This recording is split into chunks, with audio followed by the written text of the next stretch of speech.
fired up. Very, very excited to keep revisiting some of the decks that we had been finding a lot of success with in the past. Like Red Green Food specifically is a deck that like we were doing so well with when Steel Seeker was printed. Crazy win rate. Feel like we tuned the list pretty well, and I just didn't have much reason to play it, and I had much more incentive to brew and try new stuff, but got a Pro Tour to test for, and I think this deck is very good, very underrated. Baby Biscuit, thank you for the 18 months. Thank you for the anonymous gifter, except the Avian. Love you, Avian. Don't sweat about the Twitch Prime. Marv, thank you so much for editing the deck command and the other commands. Appreciate your hard work. Baby Biscuit with the 18 months, and then we have a chest cold open. Good morning, Spikelings. Sorry, no time to talk today. I'm in the zone preparing for the Pro Tour. What's the Pro Tour, you ask? Why, it's a gathering of spikes and aspiring spikes of all kinds to play the best Magic possible and win fabulous prizes.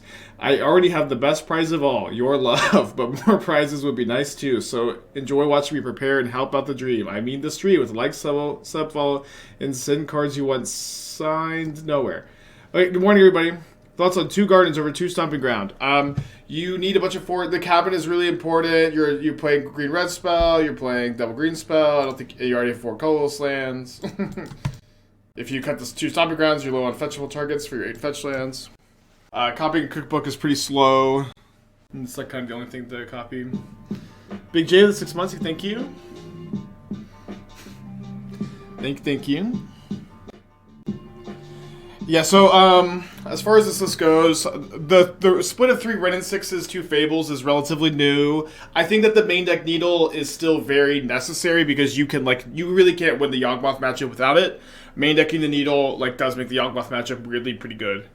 Back on a bunch of Orvars. I also have been playing a bunch of Force of Vigors since the Titan matchup I found to be much harder to beat with a bunch of Besagers. We played a bunch of Besagers in the past. Although it's weird. So Tron is kind of back on the uptick, weirdly enough, and the Besagers are good against Tron. So I think it's kind of but I also don't think many people will play Tron in Barcelona. I think more people will play Titan. Decks are softer to force than the Besager channel. That split is still pretty interesting. Doesn't Asmo wreck Yogg? No, the problem is Yawgmoth has protection from humans, and Asmo is a human. So Asmo cannot kill Yawgmoth. and you're not usually good enough at killing their creatures before Yawgmoth comes down either. Alright, deck type for Existus. Okay, if you post a link in chat, I'm happy to take a look. We'll be not registering this. To 2 1-landers in a row, the deck is now very bad. Yeah, Red Guy seems sick. The Recruiter is interesting too. I know, I think we kind of talked about this last week, but yeah, Recruiter seems okay. I mean, this is, of course, what's nice about playing a Ren and 6 deck, although this would be a really good 7, but when you're playing a Ren and 6 deck, you get to mulligan really well. However, so I don't know, this is kind of a tough keep. I actually think I'm supposed to, let's see. I think I definitely put back Cookbook. And then I'm either putting back Ren and 6 or I'm putting back Saga. And I think the Saga is weirdly more important to keep, so I can get a second Cookbook. I can make some beefy tokens after I get my first Cookbook off the Asmo. Cookbook land. Well, the land would have to be Saga if you bought a land here, but I want to keep the Saga over the Ren, I think, in this spot.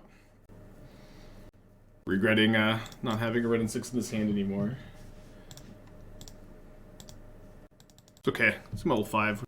Second Finale is really nice. If they bolt my Asmo, I can go Finale for second Asmo, plus cast a Cookbook, plus play a Saga.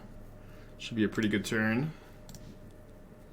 Murktide, one of your better matchups for sure. Definitely a reason to play the deck. So the creativity matchup with this list is pretty interesting, where I beat creativity 3 times in the 100 Burton when I played this deck. It is quite the grind, but I think there's a very particular way you can play to help the matchup, where you make sure that you do against creativity. Do not play Asmo unless you have another Asmo in your hand. This is the secret to beating creativity with the Asmo deck. It's very weird, right? Delver secrets and submissions. Don't cast Asmo unless you have another Asmo to replay, because you can't let them kill your Asmo, then put Archon, and you have no answer to Archon. I don't know if that exactly makes sense, but that is my advice to you. I think I might actually. Yeah, I'm actually going since I even have a third Asmo in my hand. Effectively, I'm gonna attack with this and then play another copy, play a cookbook. Do you think this is better than the Thopter Sword variants with Asmo or not? I mean, we played a Thopter Sword variant with Omen Hawker. I think that version is like the fifth best Asmo deck. It's the Thopter Sword lists are pretty low on my Asmo tier list. It's like this and the Time Civ Sultai builds are the best in my opinion, followed by the, like, weirdly enough, the Boros deck were like 12 and 3 overall. I need to do some more playtesting with it, but that deck has been very, very good.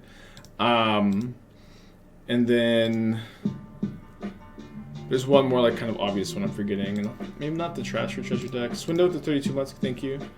Yeah, maybe the Trash for Treasure deck, maybe not the Trash for Treasure deck. Okay, I'm kind of interested in playing more Recruiters. Like, I think just one Radagast would be good, and then one Avalanche Riders, and like 2 more Recruiters kind of looks cool to me.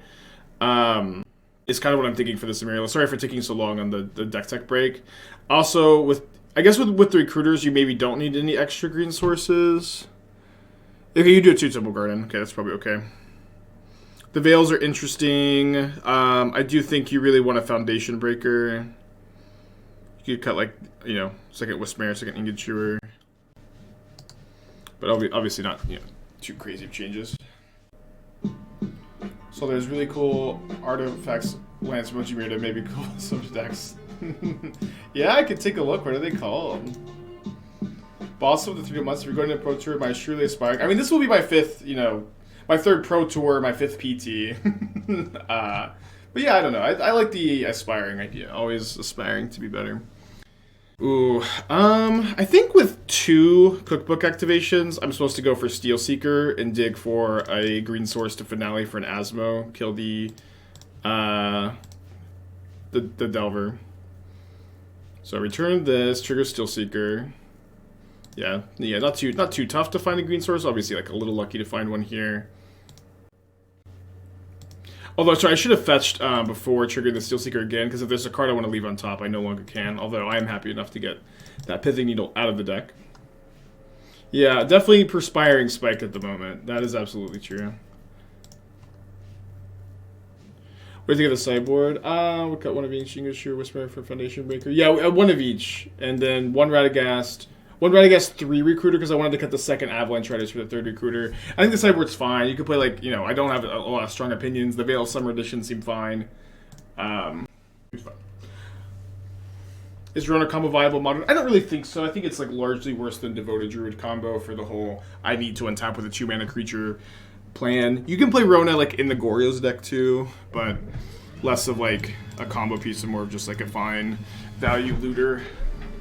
But I could be wrong. I also haven't tested Rona combo in Modern. There could be some potential there. Love that they're killing the Asmo and not the Steel Seeker. The Steel Seeker, I think, is almost definitely the better card here. I mean, I would have been happy to sign both, not in the face, but it's okay. Next time. Okay, 8/8 Murktide. Maybe I am not happy. It's okay.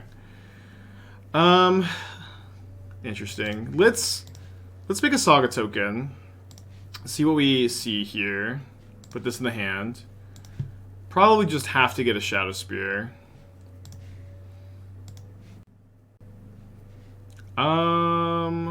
Unfortunately, have to graveyard this since we want to keep digging a bit. We could go Shock, second Steel Seeker. I think it may be better to play this other cookbook instead, so we can get the construct a bit bigger and outside of Unholy Heat range. Not that they have Delirium at the moment. Keeping a Goose would be okay here. I think it's going to be a little bit better to try to dig for another Asmo next turn. We have 2 Asmos still in the deck, and then we have, you know, the finales also to find them. Do you think the combo with Kara and Sam is going to be good? I do, yes. With Cat and Sam, I do think it's going to be good. I'm very excited to start. So I've been saying this a little bit. Ooh, we can also bring back a Troll this turn. Do we want to bring back a Troll? Yes, I think so. Maybe it means we can't double Asmo this, but I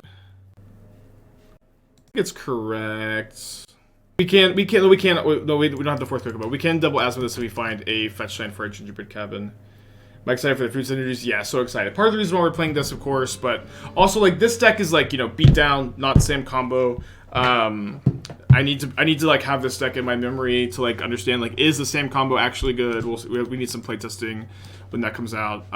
There's just so much to do right now. I'm very excited. I'm very pumped. I haven't been like this pumped to like wake up and play Magic since the trophy race. I've got the fire in my heart now. Assume they run the blue channel land, so trolls decent protection. Yeah, I mean we're kind of dead to the channel land. Maybe if they attack us, they just bounce whatever we Shadow Spear. We're a Shawn Michaels fan. I don't know who Shawn Michaels is. I see the big shadow deck, the bug shadow deck. Yeah, I'm not a huge fan of that one, but it is definitely seems to be a fan favorite. You know what I mean? Yeah, the combo of Samwise is Samwise, Cat, and Cauldron Familiar, and any infinite sack outlet like Viserys here.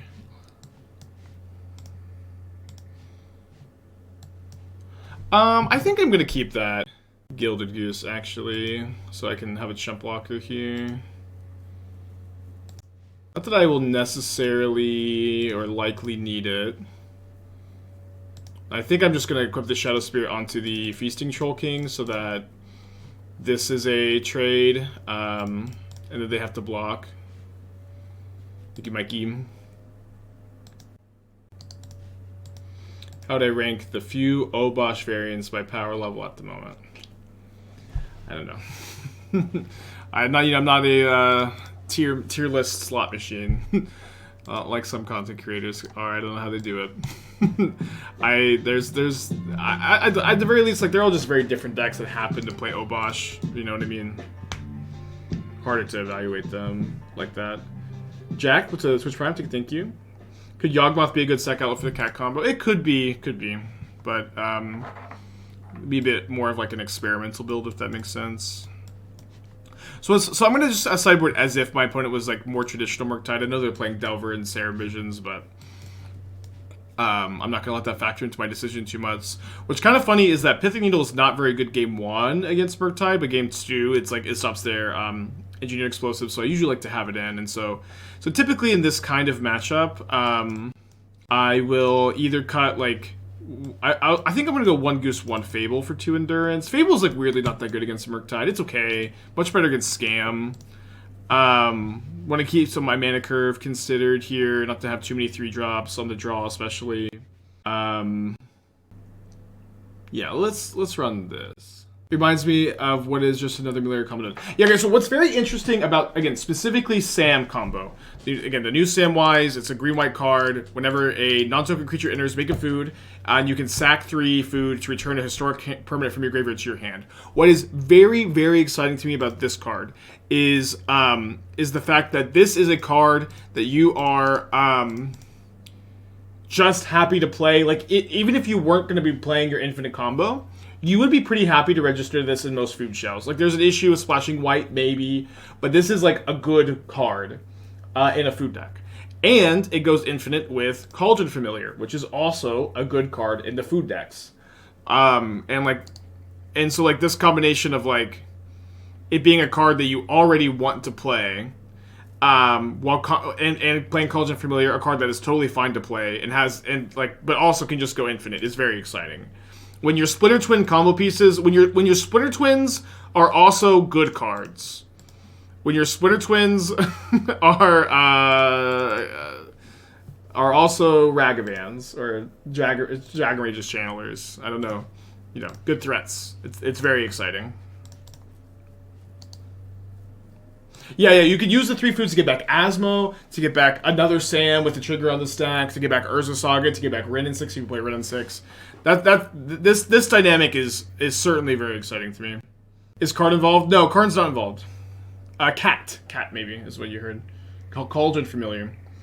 Would you play Rocco and Naya Food Shells for Asmo? We've done that in the past. It's been okay. We've played that in a kind of combination Devoted Druid Asmo Shell where Rocco like both can like. Is like, if you go turn 2 Devoted Druid, 5 mana Rocco, Vizier, infinite mana, but also like if they kill your Druid, then you go 3 mana Rocco, put Asmo into play. It's okay. What deck benefits most from Skirn Scolding Creativity? So I think that like cheap interactive spells is probably not the best to be like what deck benefits the most from them. Where like I think it benefits any blue deck about the same, depending on like how viable this card is in the main deck.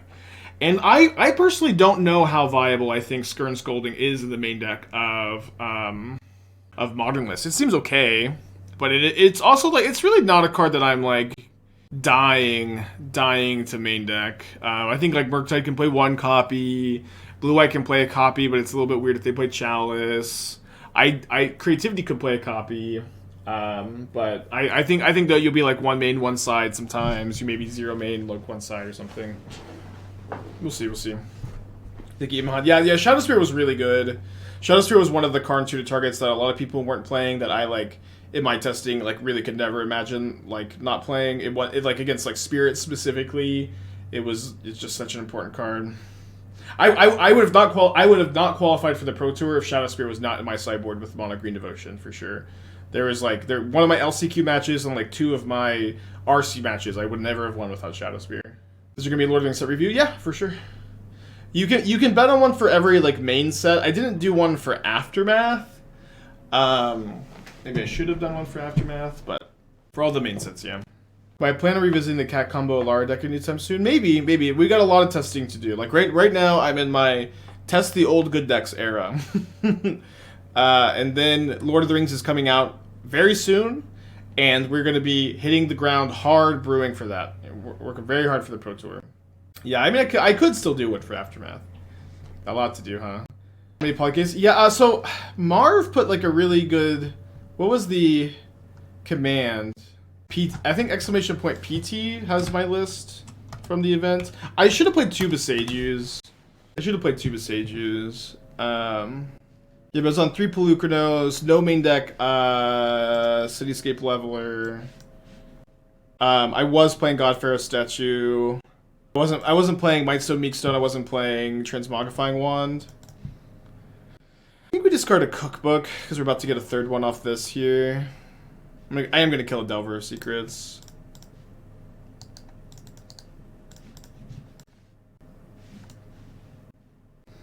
21 lands, 3 lairs, 3 Pelucranos. I think 3 Pelucranos is right, although it's not like...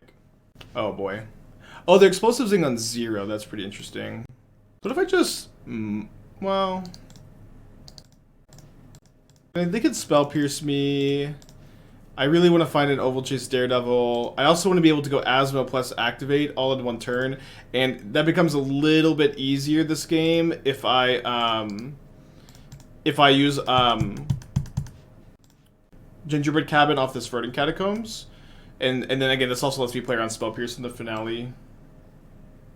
Get Skill Seeker another turn? Maybe. Playing Spell Pierce seems kind of relevant, though. So yeah, I don't think there's anything else too juicy. Again, the only thing I would have changed is playing the second Besage over 13th Forest. Like, in my testing, I kept a lot of, like, one land... Like, the land was Besage, an Elvish Mystic, and an Oath of Nissa.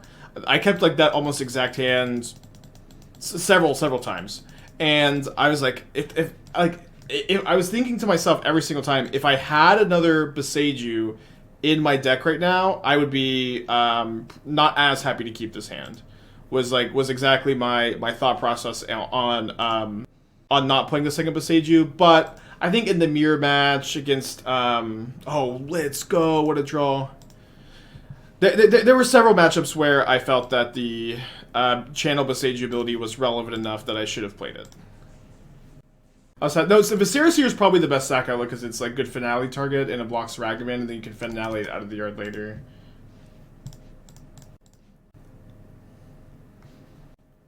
So thankfully we have again the gingerbread cabin is so huge in this list. That extra food for free is just so nice. Yeah, it's definitely better to get Asmo over Steel Seeker. Get to kill 2 of these things, and they're gonna spend their turn cracking the explosives.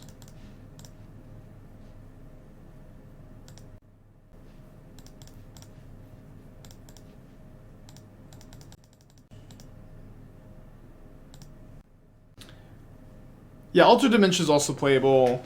One interesting thing about Altar of Dementia is... The Graveyard of Murktide. Let's kill a DRC and a Delver. Yeah, one interesting thing though about Altar of Dementia, it's very interesting that they're using this when they have explosives on 0 in play, by the way, is that if you have Feasting Troll King in this food shell, like that's gonna like dig, like that's gonna mill you for a lot potentially. Although I think it's gonna be very difficult to fit. Finale, Steelseeker, Asmo, Cat, Oven, Sam, Viserys Seer, Altar. It's a lot of pieces. You know, something I've definitely learned as, you know, perhaps... Lucy! Hello, Lucy. Good morning to you. Yeah, I have the Lucy cam set up. Lucy, come to your chair. Come here. No, come to your chair. Come on. Yeah, come here. So they popped... Wait, what did they do? Did they sack the explosives? Oh, they thought that they did it on 1, right? That's sad. Am I working with the team for the PT? Not officially yet. I have, been talking around. We'll see. Yeah, I think they thought they explosives on 1. No, Lucy, no, come on. I think Esther's moving around. Lucy, come back. Come back. Come back. This is your spot. You have to work again. Lucy, you have to work. So I don't have any more cookbooks, though. Honestly, if they had explosives on 1, it would have been pretty bad. Lucy, come here. I should have waited for them to maybe flip the Delver. I could get some info. Yeah. There you go. I might be looking for a testing partner. You gotta do better than that, Claudio. I'm like the prettiest girl in the ball, you know what I mean? Maybe I'll test with you, Spike. Oh, okay. Drew another explosives. They have no cards in their hand. We have no cookbooks left this game. Although we can hardcast a troll if we draw 1.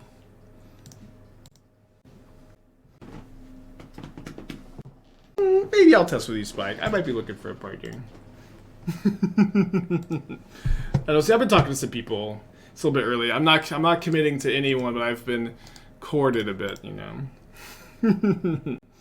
Lucy is my testing partner, huh? Lucy is my testing partner. In their instep, they're casting Dress Down, which is not the right time to cast this, I think.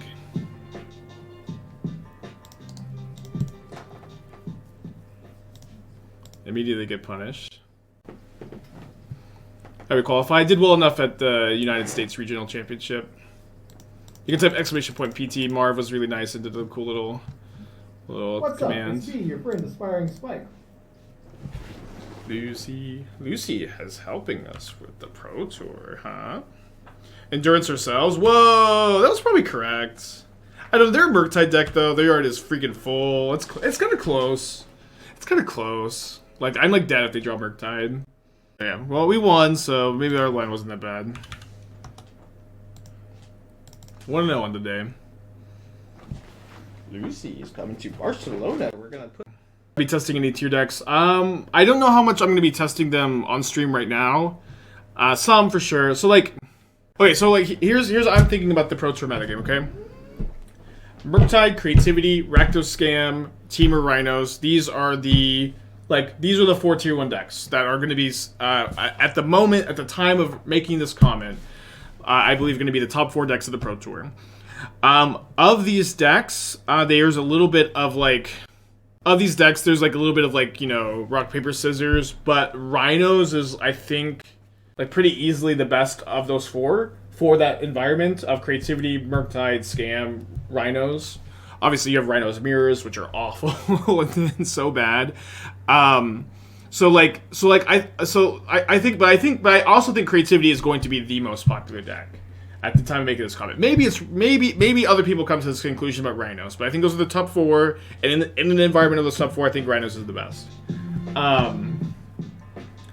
I also think that you're going to see Murktide, or sorry, Hammer probably as like a 5th, and then I also think that like the top 4, top 5 decks are going to make up like above 50% of the field, but there's still going to be like 30 to 40, 50 maybe % of like other. I think there's going to be a big other category when it comes to modern. There's going to be like a lot of Fair Breach. There's going to be some Amulet Titan specialists. There's going to be a big other category. So,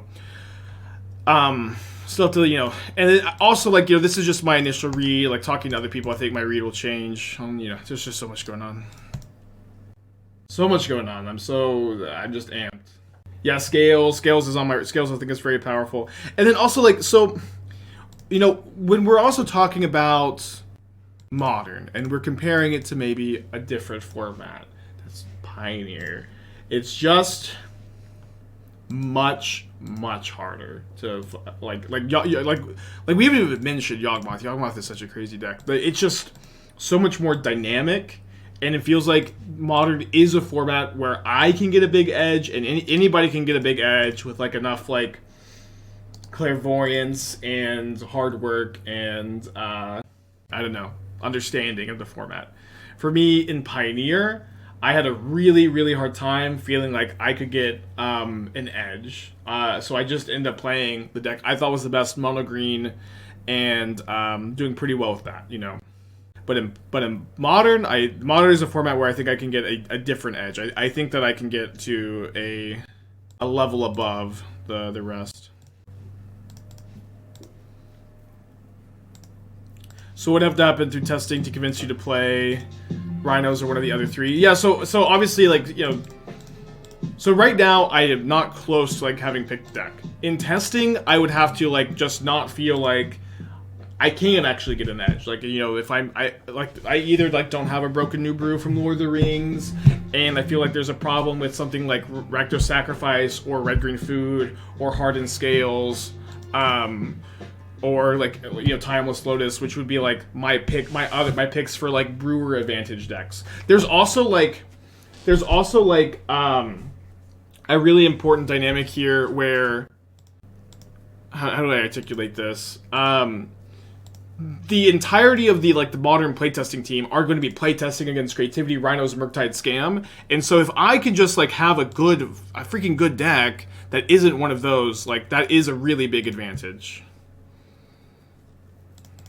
And so it's just like I've also always felt this way when I've been playtesting for. Hold on, I guess I can't Troll King this turn, since I need to leave up another Asthma activation for Hasty Archon. Although I would really like to Troll King this turn. I've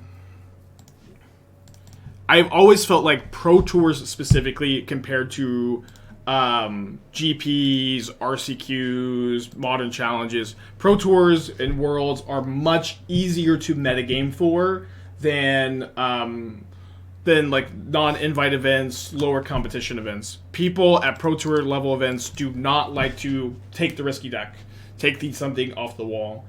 You know, I think every constructed Pro Tour I've played, well, I guess that's all of them, I have played something a little off the wall, something that I feel like I had an edge with, like deck building wise. My first Pro Tour ever, I discovered that like Aetherworks Marvel was the best deck for sure, and I found like this. I think my tech was really good. I think maybe I quietly had the best Marvel deck in the whole room, and I like had a really good day one, and I like 1-2 my draft pod day two, and I mulliganed to 5 a lot day two. But I had Elder Deep Fiend in my deck, which was really good in the Marvel Mirror, and it was really good against zombies, and nobody else was on Elder Deep Fiend in the whole room. And also Deep Fiend fit in the deck well because you had 8 3-mana creatures to emerge off of in that standard format. And then I played Ad Nauseam Tendrils in Legacy, and that might sound like not much of a metagame choice, but like I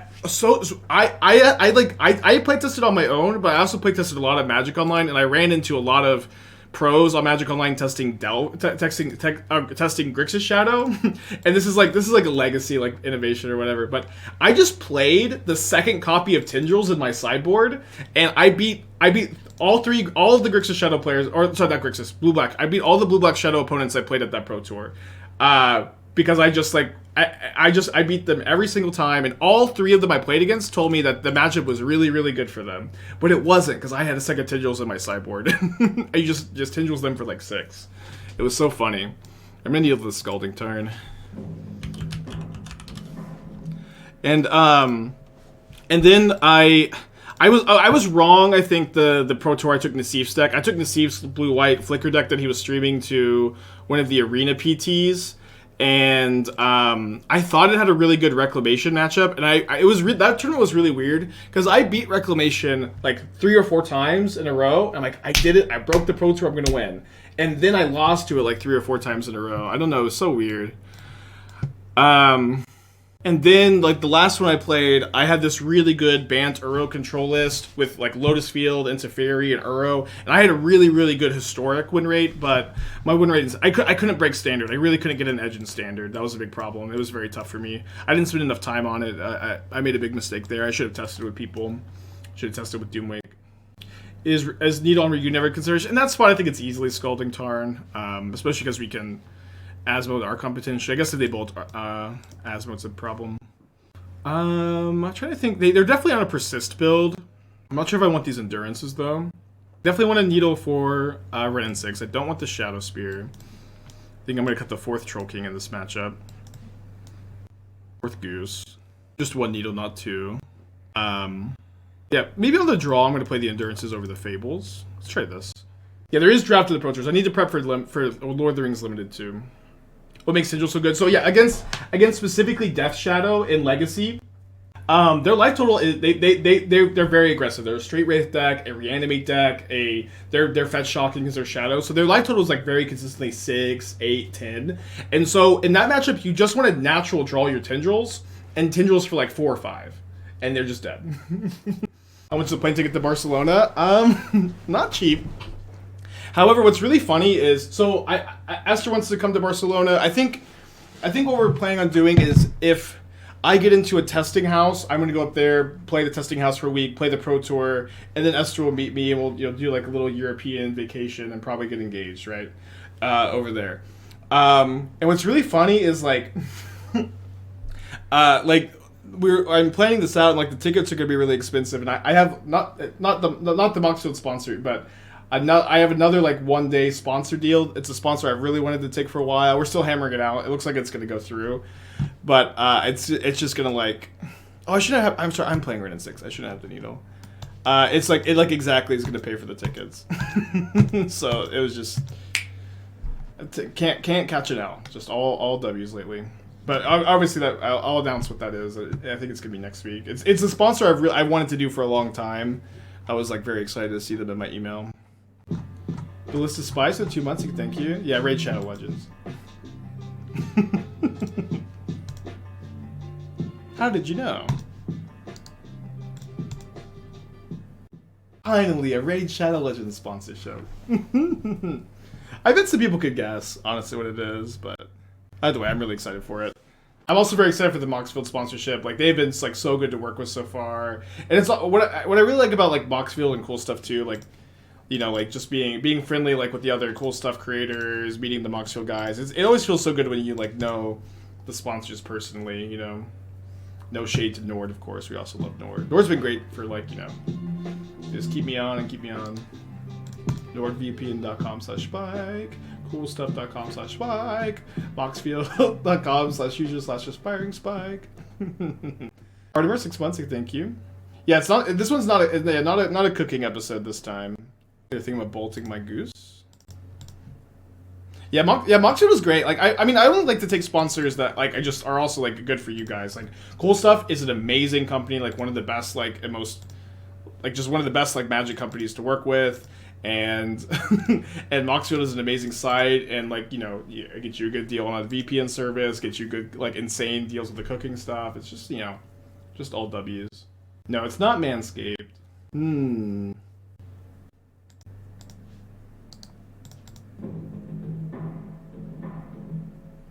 Also, like, so I didn't know this. Okay, let me see if I can show off the Moxfield stuff real quick. Oh, that's an interesting draw. Let me see if I have it installed on this file. So what are we doing? We're gonna go Beseiju the play cookbook, then Beseiju the Fables that can't spell pierce. Okay, so oh wait, hold on, maybe it doesn't work. Okay, I need to figure out how it works in my I like Moxfield a lot. Have you ever triple C before? No, I have not triple C'd. Dude, a Dark Souls sponsor, can you imagine? Not, oh wait, no! What? I missed the ley line? Fuck. I meant to hit the ley line. I missed it. I just missed. It's just me like trying to like pull the thing up on the other monitor. Damn it. I just dexterity issue.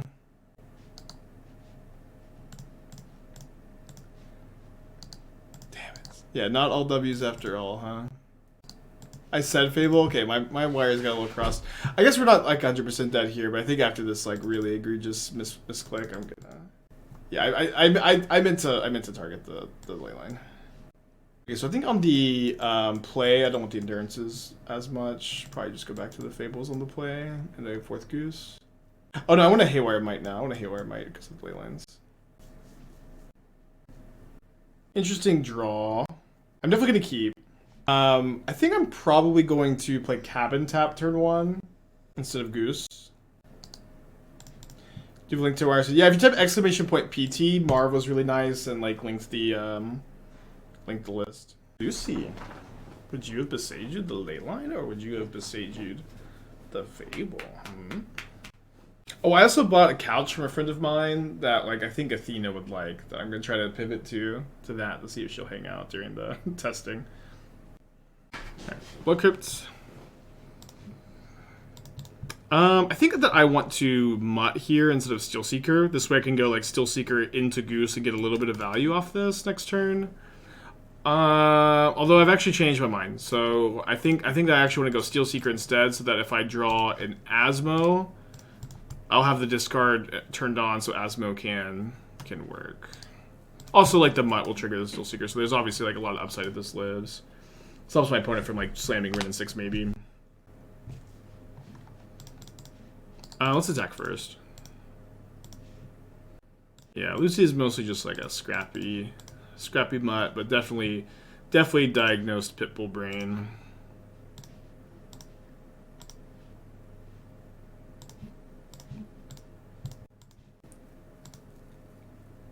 So too bad we don't have a the cabin still in the deck, but I think we did make the right play by playing at turn 1. Seems we're gonna keep that. We're gonna keep that for sure. Do I have for food after Lord of the Rings? Yeah, I'm just like very hyped in general. Being able to prepare for this Modern Pro Tour is so huge. I just am so lucky and thankful I get to play this event. This event is like, I don't know that there's ever been an event that I've wanted to play more in my entire time as a Magic player.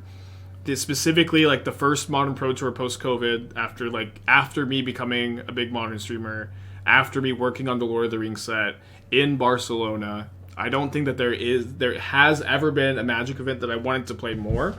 And me losing in the finals of the PTQ in Minneapolis was devastating. I was devastated by it, and I just got really freaking lucky this weekend. It is just unreal how well things went this weekend. I can't overstate how lucky I got.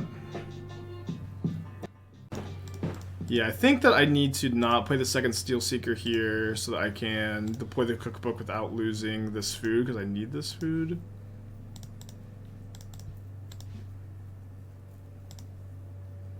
Okay, we'll keep that. I want to play the Wooded Foothills here, so they might think that I have another gingerbread cabin to get. You play your outs. Yeah, I mean, I'm happy with how I played this weekend, but... And, like, there's a few things that went pretty bad for me, but obviously, like, you're allowed to have a few bad beats over the course of a big tournament. I got very... I honestly can't stress how lucky I got this weekend, though. I think I played well, I think I picked a good deck, but things also went really well. Devo Camp, thank you for 15 months. Hope you're doing well today.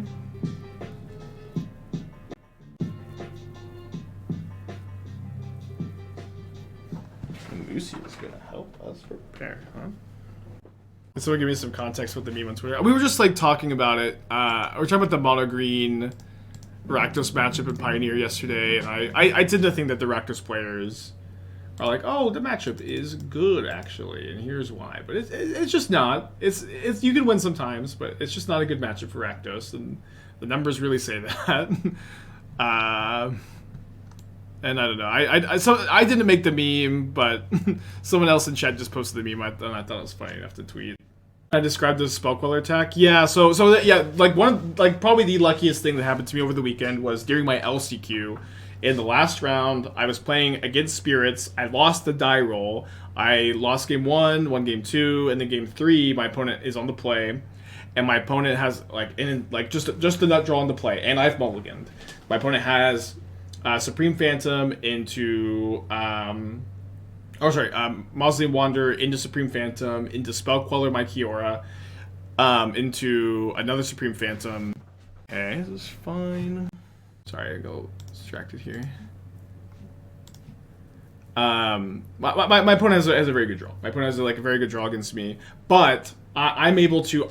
So one thing that happened was I board in my Shadow Spear for game 3 on the draw, and I draw it, and I go turn 1 Elf, turn 2 Kiora, turn 3 Shadow Spear, and turn 4 Pelucranos Shadow Spear, and I end up equipping the Shadow Spear to the Pelucranos.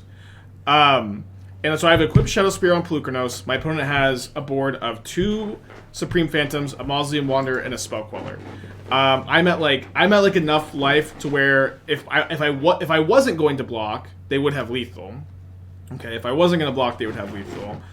But my opponent just counts out loud over and over and over again the combat math, and they're counting as if they're counting they know I'm going to gain the life. That's something they account for, but they just don't account for, they just do not account for the, fact that when I block the Spell Queller, no damage is getting through from the Spell Queller. They just have a brain fart. They count out loud over and over and over again, and I realize what's happening, and I grab my pen, and I put it over the paper, the classic obvious trick that never works. And they attack. I block the spell core with my Pelucranos, and my opponent goes, sure. And I take 1 damage, and I get my Kiora back, and I still barely win because my opponent's draw is so good, and they're on the play, and a really good matchup for them. But I had no chance to win without them messing up so bad.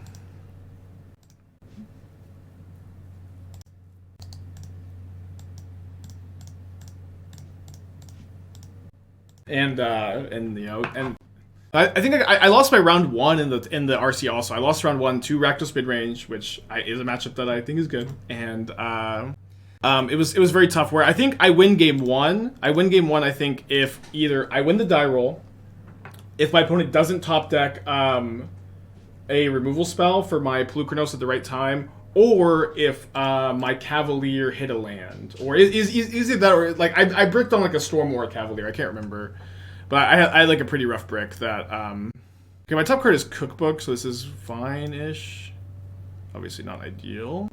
Kind of interesting that they're gonna exile the graveyards here. So I think I would have won game 1, and then I mulled a 5 game 2, and so that was my round 1 of the tournament.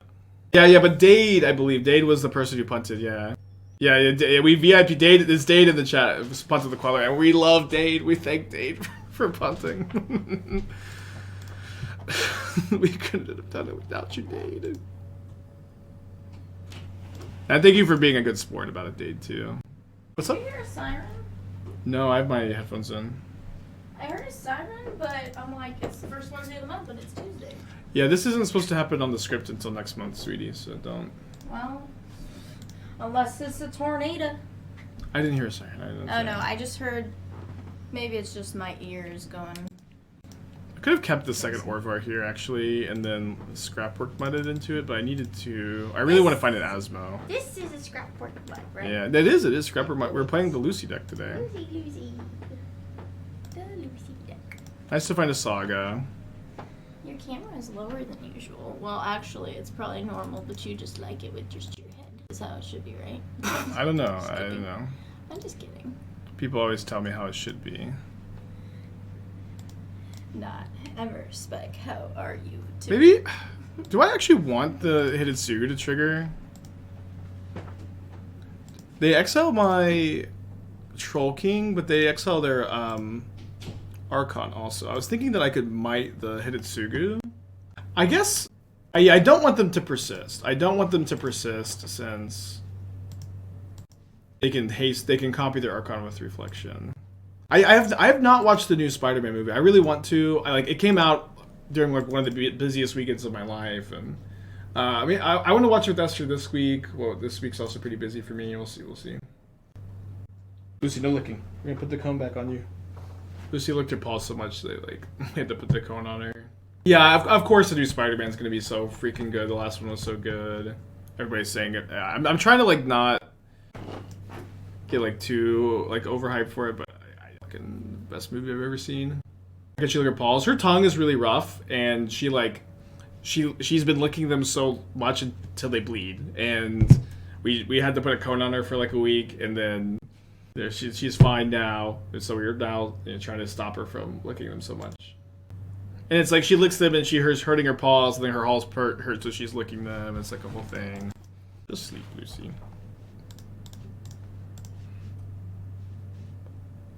Of the decks you currently like, which do you see have the most changes? The Lurling set, food and 8 key for now, but we haven't seen the whole set, and there's a lot to evaluate. There's a lot to do, and I've also remember I've been spending the last 2 weeks preparing for this Pioneer tournament to qualify me for this Modern tournament. So I have a little bit of catching up to do. I've got to delete everything I learned about Pioneer and refill it with Modern. I worked so hard to prepare for that Pioneer tournament too, and that wasn't even at the LCQ. I'm just very happy it paid off. Hope you get to focus if I want you play. Focus here? We'll see. I'll try to focus. Only made one non-focus punt today. You can't get rid of reflection. Haywire Might is non-creature, so the only good target is the Hidetsugu there. But may have allergies. Well, we took her to the vet, and they didn't say there were any allergies. But there could be, right? How big was the event that 38th place got invite? 1,200 something. This is how the regional champions work. Top 48 players get an invite, and you have to qualify for the event itself via an RCQ or LCQ. So when do I want to copy the Archon?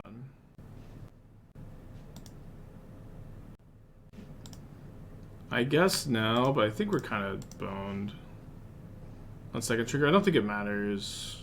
It has to be before they copy, because they're going to sack the copy. Yeah, why second? Yeah, the problem is after the attack, they get to sack their token, but I think we're just dead anyways. Oh, they copy in response, right. Although, maybe, is this okay, though? No, because I have to sack my thing. Yeah, I think we were dead no matter what, right? No, you're right, I had to wait for the copy.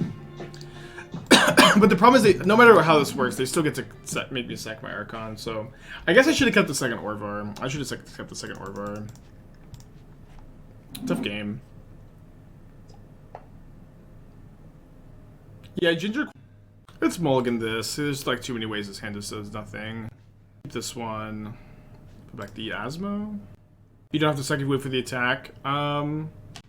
That's true, but then I have to jump block or trade, but I'm trading with a token. But I guess I'm technically alive there, so that was the line.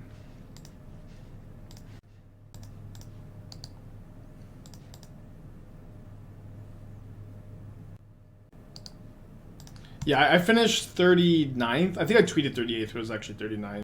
That was with me drawing in the last round. If you're trading with a token, they lost a real creature. That's true.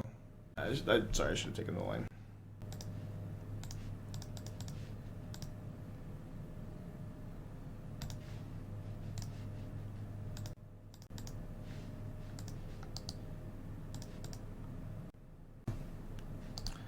You're awake? I'm surprised, Hitachi. Are you feeling better? I know you're kind of sick over the weekend.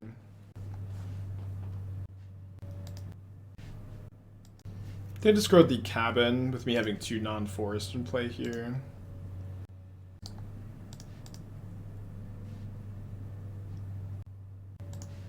Attacked first.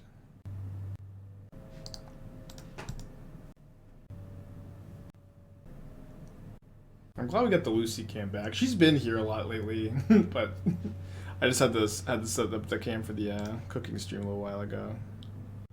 Okay, let's try to kill the Ren and 6, see if my opponent does anything. Barcelona is both Lord of the Rings sealed and modern. Yeah, I think I am gonna prioritize getting some Steel Seeker value over making a construct here. I dig for a Daredevil. Are the hats never coming back? I don't know. Maybe. Could I put my land first to play around Spell Pierce, I guess? That would have been better. By a lot. Yeah, not Seal. It'll be draft. It'll be draft. Yeah, well, I mean, honestly, like, reflecting on, like, the structure for the, like, the American tournament, you know, we have a lot more invites, right? We have a lot more invites, even though our tournament's a lot bigger. I think it's fine. Lord of the Rings is not going to be standard playable. It's Modern, Legacy, EDH. Does it feel cool or silly that's approach with Lord of the Rings? I think it's cool. I mean, Lord of the Rings is sick. Yeah, I think that the Hobbit stuff is going to be big for the food show. I think your worst player. Yeah, when my first pizza I ever played, I did 100 drafts in like the week and a half that I had between like it being out on Magic Online and me playing the PT. Yeah, we may do. I will definitely be prepping limited, of course. I don't know if I'll be how much of it I'll be streaming, but I'll be streaming. I'll be doing it. I also may be doing. You know, I will be also working with people off stream. It's just gonna be there's gonna be a lot going on. I did work with you consulting us that you're going to play. They didn't make you not play competitively. I asked them about that. They said that it's fine. There's no restriction. Also, like, the set is more than like 50% different from when I saw it. And funny enough, like, the cards I'm most excited for at the moment, the One Ring and Sam, are both completely different from when I saw them. Like, I had like no input on like the two cards I'm most excited for, which is kind of funny. Yeah, there's no restriction at the moment.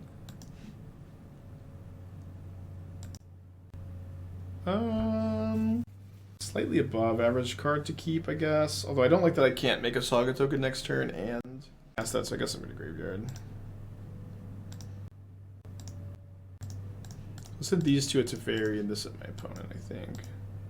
I'm not allowed to say specific changes because, like, I can't tell you exactly how a card used to be if it's really different because they might want to use that design in the future. But I can tell you that the One Ring looked nothing like it does now, and I can tell you that Sam, like, I don't believe that the 2-mana Sam looks anything like it did now. Could be misremembering. Also, it's been like 2 years, and I haven't like gone back and looked at my notes. I plan to go back and look at my notes from the set. When I do a YouTube video on the set and talk about it some, I think that'll be interesting. But it's been like 2 years, and I'm sure y'all know my memory is pretty shitty.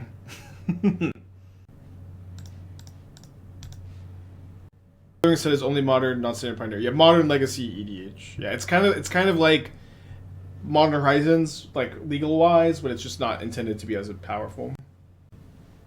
Any chances you'll play Arena outside limited once they somehow port to Modern Pioneer? I think chance, sure.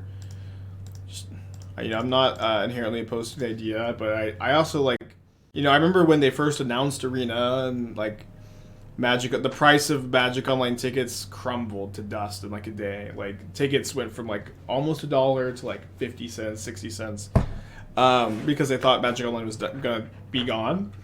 And I even think that like the executives at Hasbro thought for sure they'd be able to kill Magic Online with Arena, but they can't because it's just too complicated.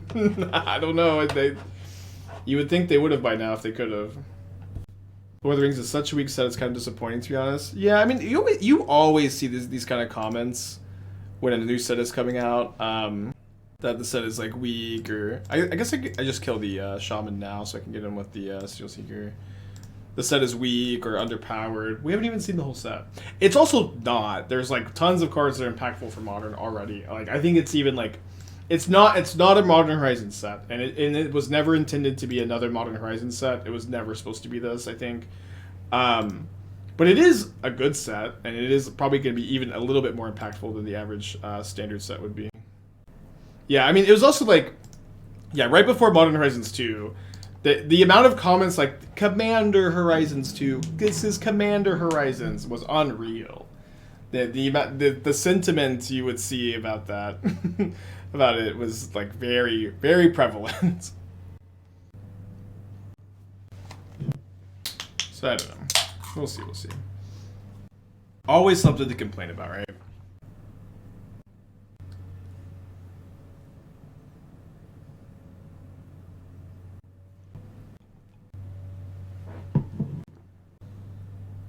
Ooh, I haven't seen a Transmogrify in a while. Maybe it's like the Mutt. It's kind of close. Drew Shadow Spear is interesting. So, cookbook, food, make construct, Shadow Spear equip. Guess I can't also Mutt, so maybe I go. Do I want to Mutt over make a construct? So construct, food, token, Shadow Spear. 5, 6, 6. Is enough for them to trade. Is enough for them to trade.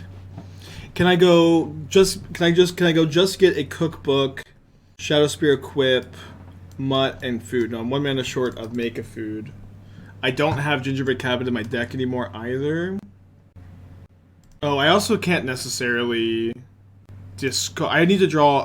I need to find something to discard to the cookbook, a land or a Daredevil.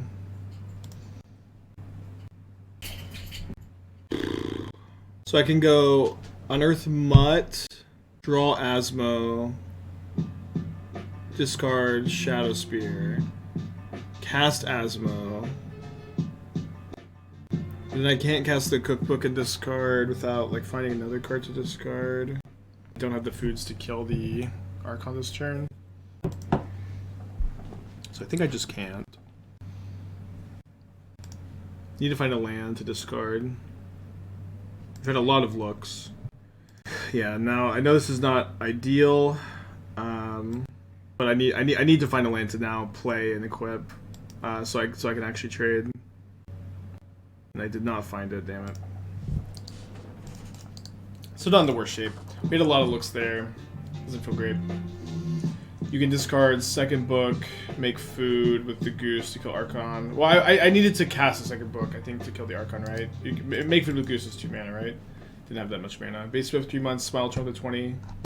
Grange. I think you mean Cabin. Our Cabin's already been discarded. If we had Cabin in the deck, things are a lot easier still.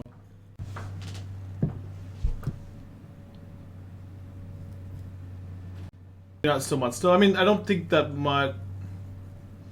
So we could go play land on Earth Mutt, and then maybe maybe that was better because it gives us an extra look at. No, it doesn't actually give us an extra look, right? Ah. Okay. Game 2.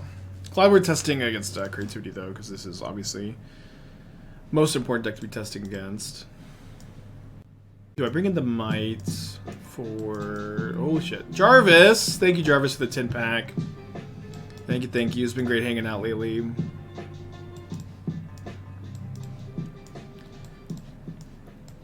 Me and Jarvis had a real bonding experience in Minneapolis when we both lost playing in the the PTQ at the same, like, the exact same time. It's been very good hanging with him for last weekend.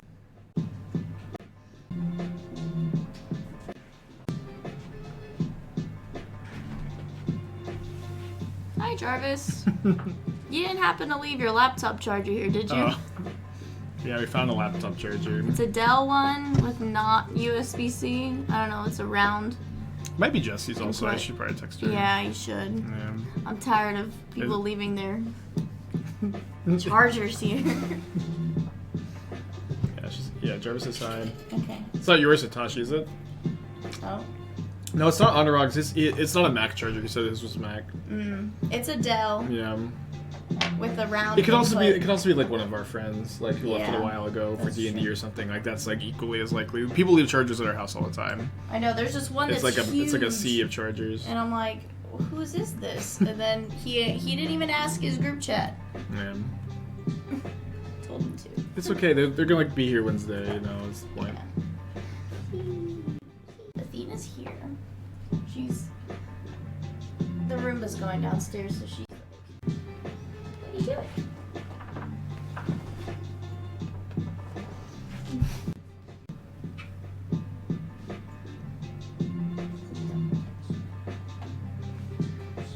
Yeah, playtesting with Orvar on the sideboard's a bit weird when you're streaming. It's like I feel like you get incomplete data because you get ghosted some amount of time.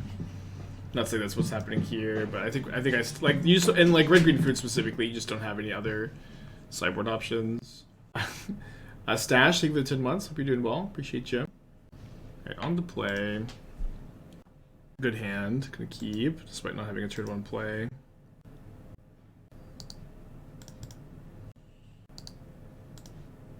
Orvar is good in zombie sideboards because you can cast it with Cavern. yeah, that's exactly why it's good. That's like probably the main reason. I've cast Orvar at least once.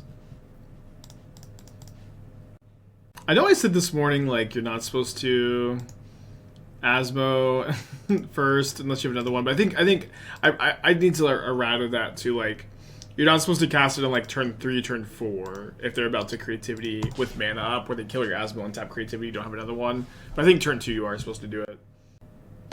Yeah, there's been a few changes. Sideboard's kind of different. I'm playing this second Fable over the 4th Ren and 6, which I like. But ultimately it's not, you know, not too crazy. Do you think Orvar is good in open deck lists? I think it probably is worse. That's a good point. I forget about open deck lists. So I guess the first copy of Orvar is good in open deck list, where your opponent like maybe overplays around it, but then they have like pretty significant diminishing returns. All right, Von Ravelin. So let's discard Mutt Daredevil. I found the Goose's hit or misses, in my opinion. I just don't know about the amount of people who are like, we need to cut Goose, we need to cut Mutt. I honestly can't imagine playing this build without 4 Goose at this point. Goose is like very, very important for the whole thing together. The card, like I am like a long time Gilded Goose hater. I was like a very anti-Goose for in so many brews over the years, but in this deck, Goose is a really, really good and important card, and I really have just like not been close to thinking about cutting it.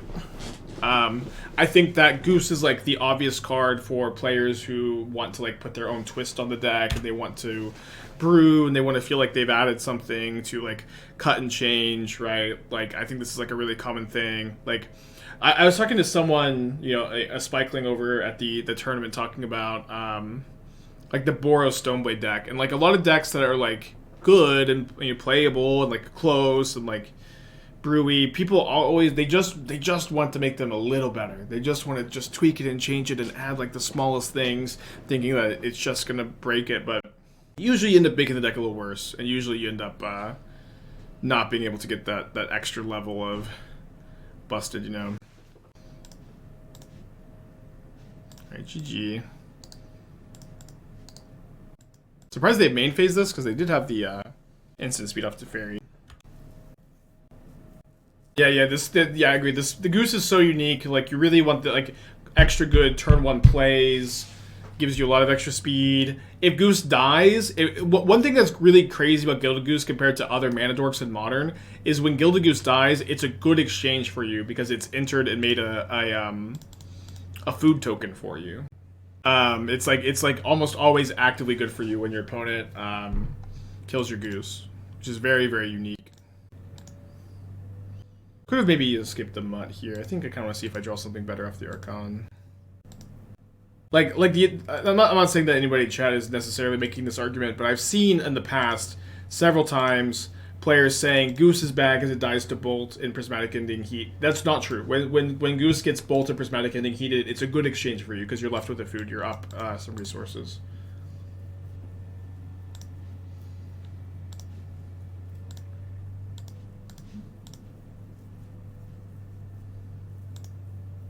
How long till creativity sides Orvar? Well, it's pretty bad to creativity into, but you know, we'll see. In 20 matches, I don't think the ramp or 200 food has ever mattered. I think almost for sure, Donut. Like it's mattered today already in 3 matches. Like I think that the you are not I don't know. Like to say that it didn't matter in 20 matches like cannot be true. It's mattered today already. It's mattered a ton in my testing. I don't know. I think like I know what it's like to have like Scrapwork Mutt or I know what it's like to look at Gilded Goose and be like, this card sucks so much, because it does suck in like normal shells, but in this shell it's just too good. I mean, your matches, yeah. I mean, I don't know. It's just very anecdotal, but it doesn't. I don't know. Like I think like a lot of times when evidence like this, like your argument for like why you do or don't like the card is just like in my testing it's been bad, you know, or in my testing it hasn't come up. It's hard for me to like, you know, engage with that a ton, especially when like I've played this deck an insane amount. Oh, I should have made 2 tokens. I played this deck an insane amount, and my testing has been, you know, the opposite or whatever. Yeah, I see what you're saying, don't I? I see.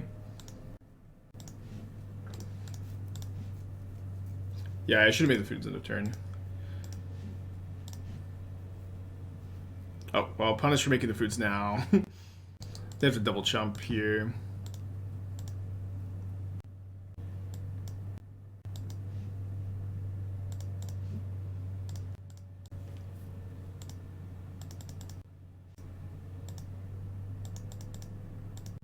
Okay, game 3.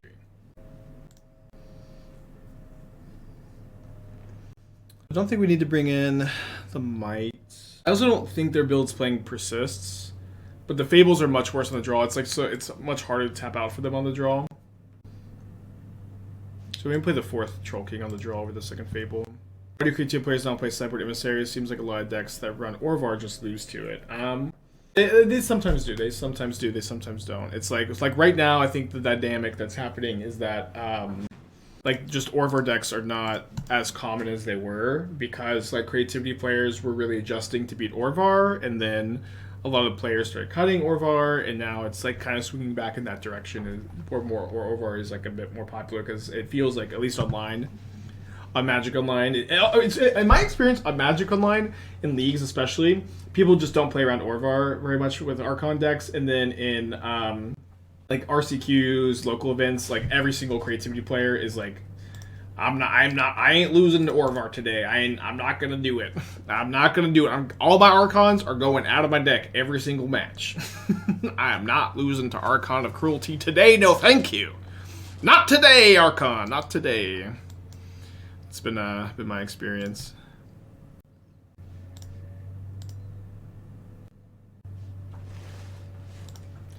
I feel like we're getting spell pierced here. I think I want to play Rin and 6, just be a little bit better against bolts. I guess that's what they have up here.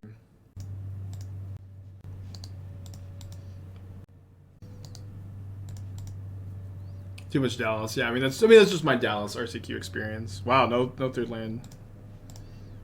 The average Dallas RCQ experience. No 2nd spell pierce.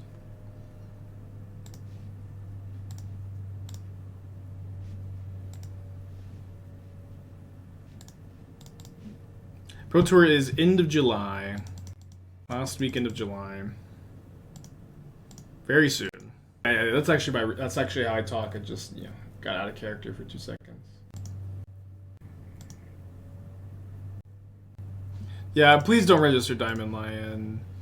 Mingu did it with Infernal Tutor, which is like the closest you can ever do to do anything with Diamond Lion, but just don't do it. Friends, don't let friends register Diamond Lion.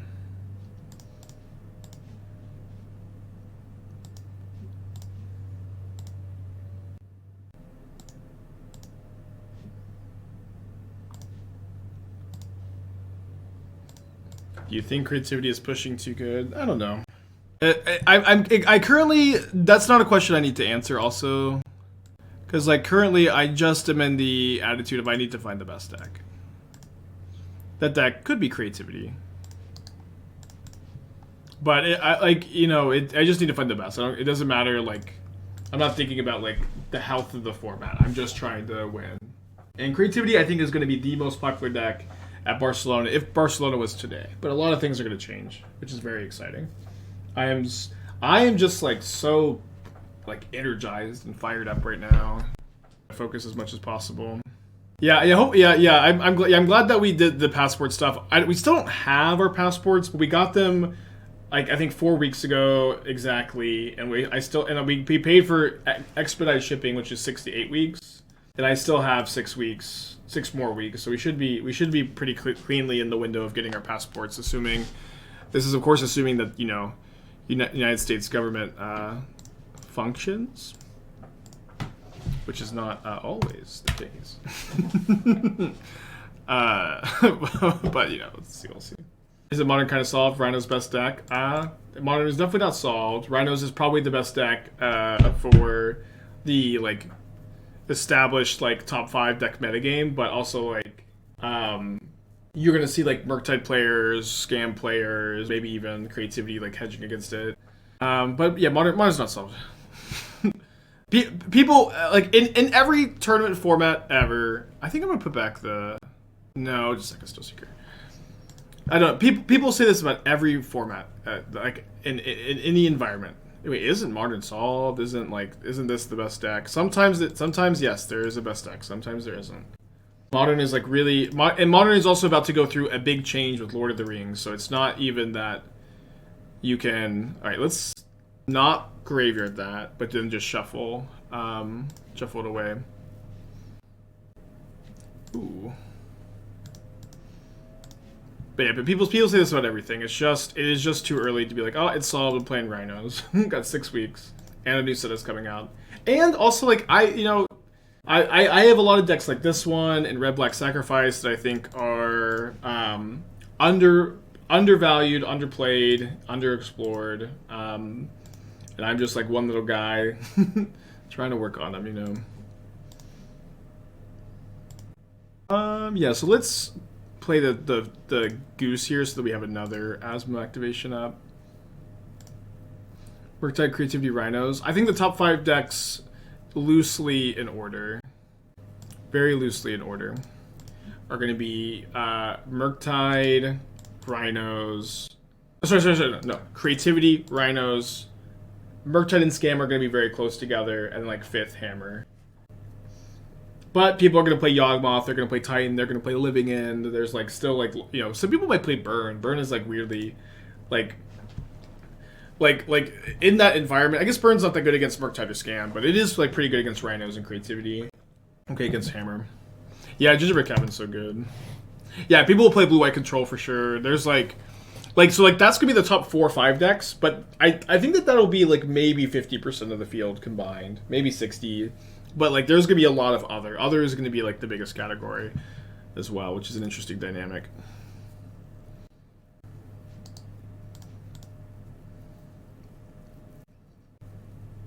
Yeah. Mill isn't very good against, I think, Scam and Murktide, but it is good against Creativity. I think it's good against Rhinos. So no, yeah, Mill is like, I think Mill is probably a great choice. Dredge is also weirdly a great choice. Dredge is like great against Creativity, great against Rhinos, great against Murktide, great against. I think. Oh, it's actually not that good against Hammer, but it's bad against Scam for sure. But you know, if you can find a way to like make the Scam matchup okay, or just try to dodge Scam, which dodging Scam feels like not a terrible line, maybe not an amazing line, but like somewhat reasonable. You know, you could do that. There's a lot of ins and outs to the case, and my main point is we are not in the isn't it Rhinos the best deck? No. I think very much like Modern is just is a format that is open and full of potential. Nat, thank you for the 5 months. Hope you're doing well. We test the Boris Champion deck. Yeah, I want to. I think that's a deck that's like I've liked in the past, and about that archetype, I've tried so many different versions over the years that like, and I don't know. I've been so lost in the sauce with it. I don't know what's the best version, what even is like what version I would play right now, any of that kind of stuff.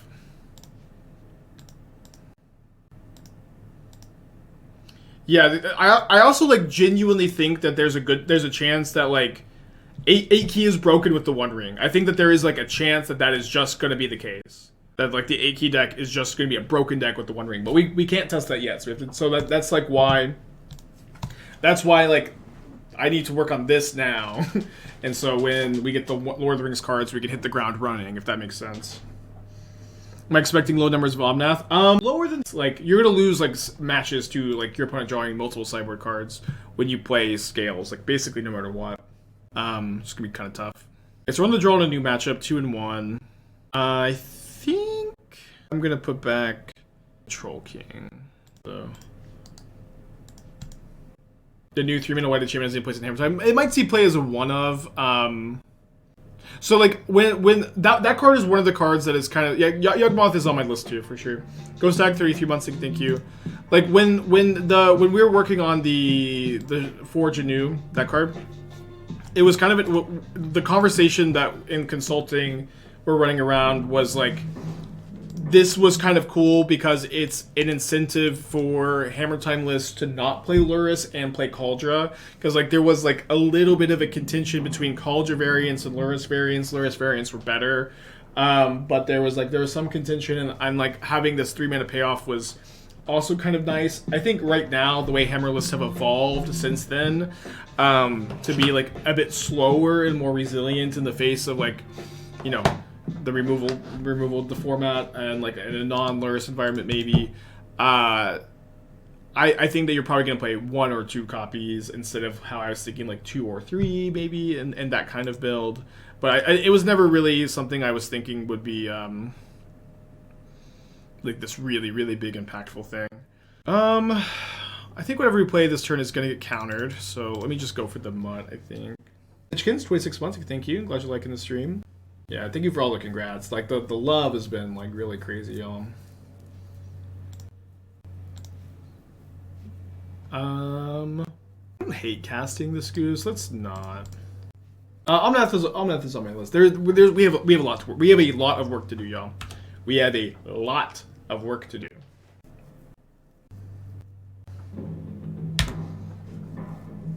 I haven't played 8 key yet. You know, we still don't have the One Ring to play with. All right, my opponent's holding on counter magic. I'm gonna make a token game 1. Yeah, we are only on PT testing day 2. We have I'm pushing really hard. We have a lot of testing to do. What other decks I'm looking to revisit your testing? A lot. So like today, I like the backup decks or decks that I want to get to testing this week. Maybe we get to them today, maybe tomorrow. I want to get to at least one other deck today. I want to circle back to Timeless Lotus, and then I think that the Rakdos Sacrifice with Fable over Mayhem Devil was wrong, and I want to like Rakdos Sacrifice is what I played at the last like modern tournament I played. I lost in the finals of my RCQ. I think that deck is very, very good. I think the Sacrifice variant of Rakdos is good against Rakdos Scam, good against Rhinos, good against Murktide, good against bad, like medium against Creativity, maybe slightly bad against Creativity, and bad against Hammer. But good against Yawgmoth, good against Control, good against like a lot of the other decks, and there's just like an interesting dynamic there that I want to hammer out. When I cast the Goose last turn, because we lose the food. The food is pretty valuable. If they counter the Goose, then we're just down to food also. My opponent definitely has Counterspell up, and I'm trying to just think about that here a little bit. Well, the One Ring replacing an 8 key. So I think that there's going to be 2 builds for 8 key, which we can maybe talk about while my opponent is tanking here. So I think that with 8 key, sorry, I was just testing Lux Cannon. So this is like the 8 key list I currently have. I think that there's going to be 2 ways to do it. You either just don't place any Scepters in the main deck, and then you play 3 One Rings main, 1 side for Karn, 3 Mystic Forge, you still play Karn, or you end up going 4 Mystic Forge, 4 One Ring, 4 Mystic Forge, 4 One Ring, 2 Scepters in the main. And then you just win with infinite turns from Scepter and Urza Saga lands. That could be good, and I think just because you draw so many cards, you are gonna draw. I mean, let's get a cookbook here. Just cast second Goose. You're gonna draw so many cards when you. I should cast the Goose now because they have like main deck dress down. It's like a little worse if they counter, deal 1 less damage, but I do want the Goose in play if they have dress down, even though I don't get the food. J Mac, 19 months. Hope you're doing well. I've been keeping track of my results. Not yet, although there haven't been like that many results to keep track of. We're only in day 2. Yeah, I think that the Karn build is likely going to be the better build. But I just want to. That's how we'll start. But we need to test both. Can you play Death and Taxes? No, there's no chance that I will play Death and Taxes at the PT. There's a 0% chance. Is Icebridge uncuttable? I mean, not uncuttable, but I think like optimal. Don't you die from the ring during infinite turns? No. Okay. So, oh, yeah. You just sack it. It's not very hard to get rid of it. Like with all the cards you have, it's like you'll be able to haywire might it if you want. Hold on. There's another way to get rid of it. Maybe that's like the reason you have to play Karn, right? You can also play in your mana base like the land that sacrifices an artifact. Like you can deck build to get around it. Gain a lot of life somehow. It's yeah. You legend roll it. You just legend roll it too. It'll be fine. Right. Let's not make a construct right yet. Yeah. There's a lot of ways to get around it. Is the Mirror Achiever Mystic Forge combo deck a testing choice? I think it's going to be worse than 8 key. Is my current evaluation.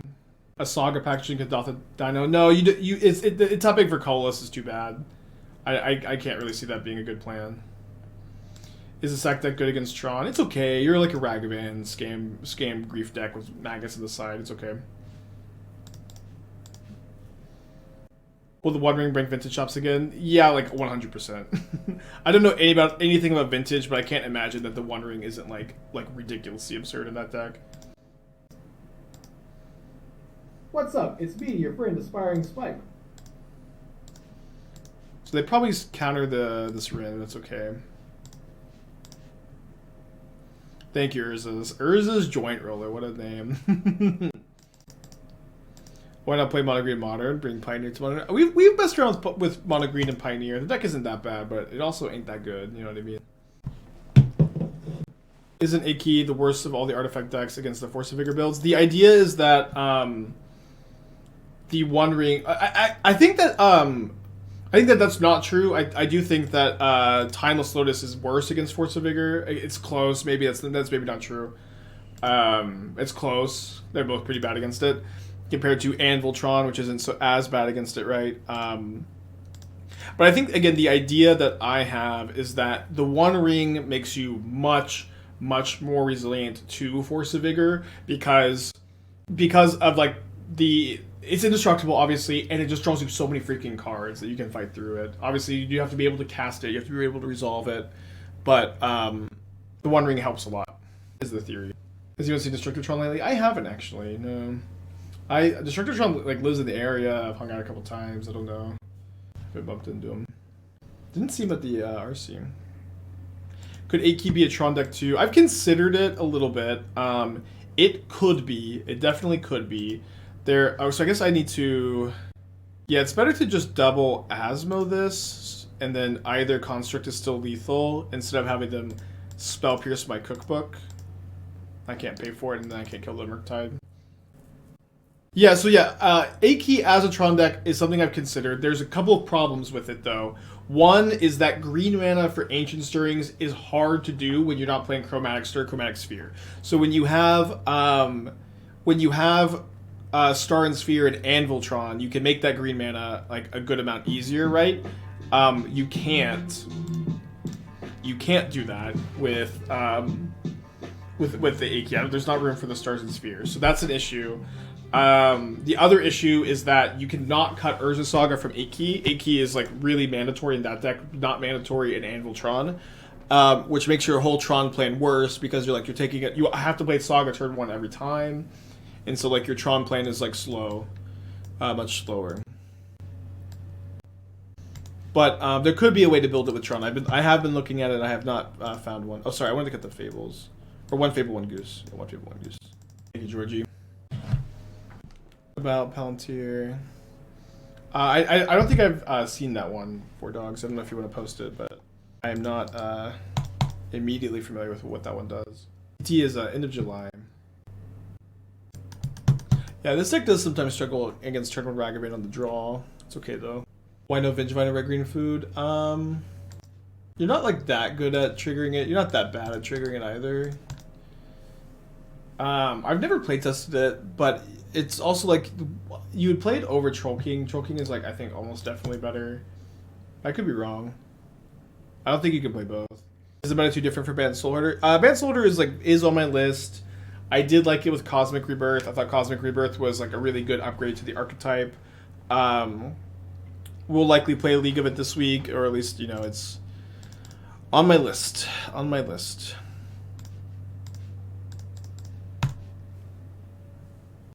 Oh yeah, this card. Evil scrying device that Dredge will kill you dead with. This card is 3 mana. It's kind of interesting though. Oh, but you get to mill too. Yeah, it's interesting. I don't mind this card. There's another colorless card, right? That was interesting. Yeah, this one. Phial of Gadriel. If you would gain life while you have 5 or less life, twice as much. If you would draw a card with no cards in hand, draw 2 instead. Probably not quite a modern card, but weirdly close. Has Grinding Breach fallen out of the top decks? It's definitely fallen out of favor, but it's also like certainly a deck I'm considering, and I think certainly a fine choice.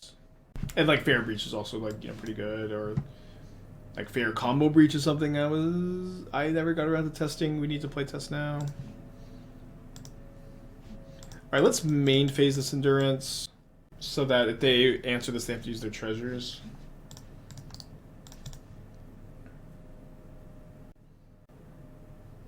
Oh, there's a new Kraken. Hold the phone, new Kraken. 5 mana, 9/9. If watching the water enters the battlefield tapped with 9 stun counters on it. Whenever you draw a card in an opponent's turn, create a 1/1 blue tentacle token. Whenever a tentacle you control dies, untap up to 1 Kraken and put a stun counter on up to 1 non-land permanent. Enters tapped with 9 stun counters. But you get to untap it when when one of yours dies. What a card. That card draws 14 with the cast of wheel. Since you discard hand of nothing when draw. Wow. I don't know, it's fine. It's hard to like, I'm gonna slam my 5-drop and then resolve something, but very cool card. Yeah, very cool commander, specific, like, you know. That's a commander card. Am I considering Scales? We were testing Scales yesterday. Scales is definitely on my list. I don't think it's gonna be particularly well positioned, but the deck is also like nuts, so I definitely on the list. No.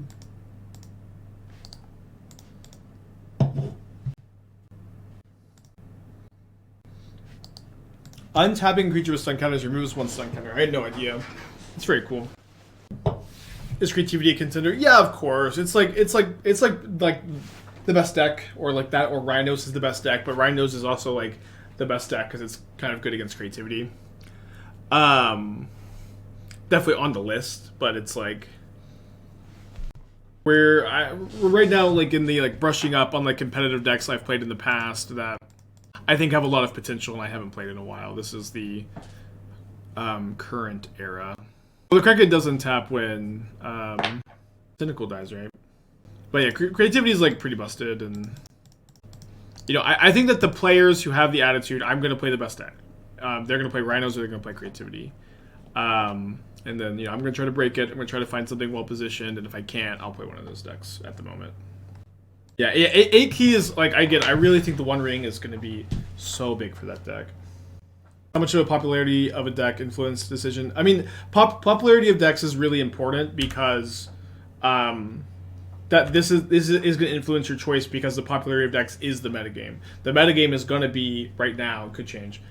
Creativity, Rhinos, Murktide, Scam, some Hammer, some Yawgmoth, some Omnath, you know. But like most, like those are the top decks, and so you can't pick a deck that is like a poor choice into that environment. But also because it's a pro tour, the environment is a lot more predictable than your average RCQ or regional championship. Maybe regional championship's more predictable. But it's just a bit more predictable. Explosives on 3. Do I have a bolt for my Steel Seeker? Okay, we'll take a draw step. I'm probably going to go to game 3. Young Hammer. Hammer seems like a really bad choice into a metagame of Creativity and Rhinos. It's a good deck, though. It's a good deck. Thank you, Thomas. But it's not like the deck I would choose to play. Likely.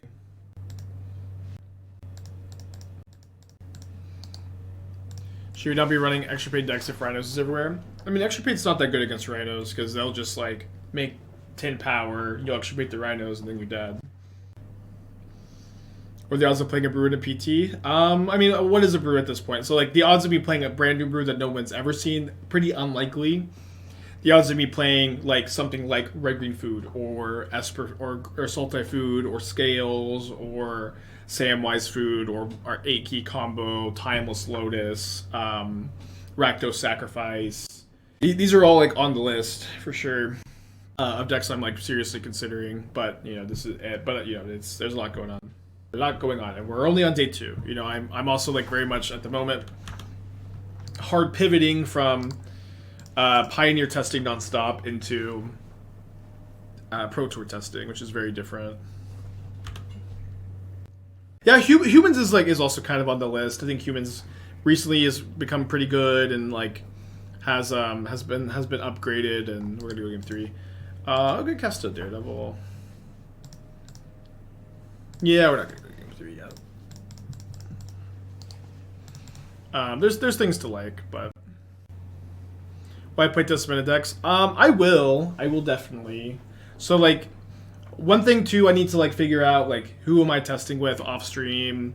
I think a lot of like playtesting with meta decks against meta decks is going to happen off stream with like whatever group I'm working with, and that environment is going to be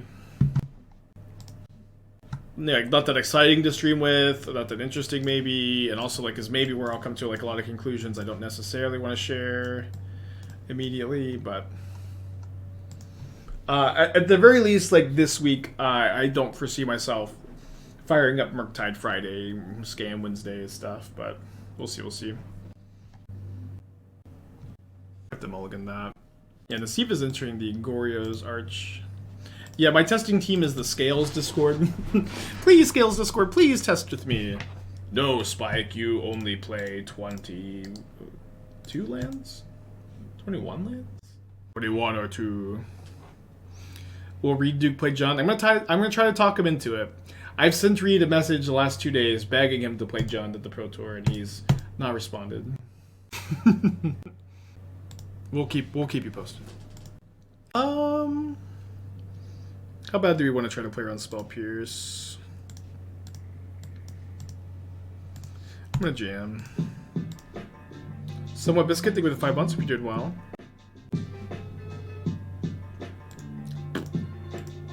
Yeah, maybe Mercy, maybe.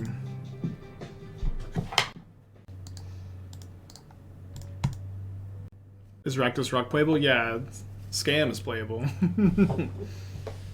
Rakdos Obosh is kind of an okay deck too.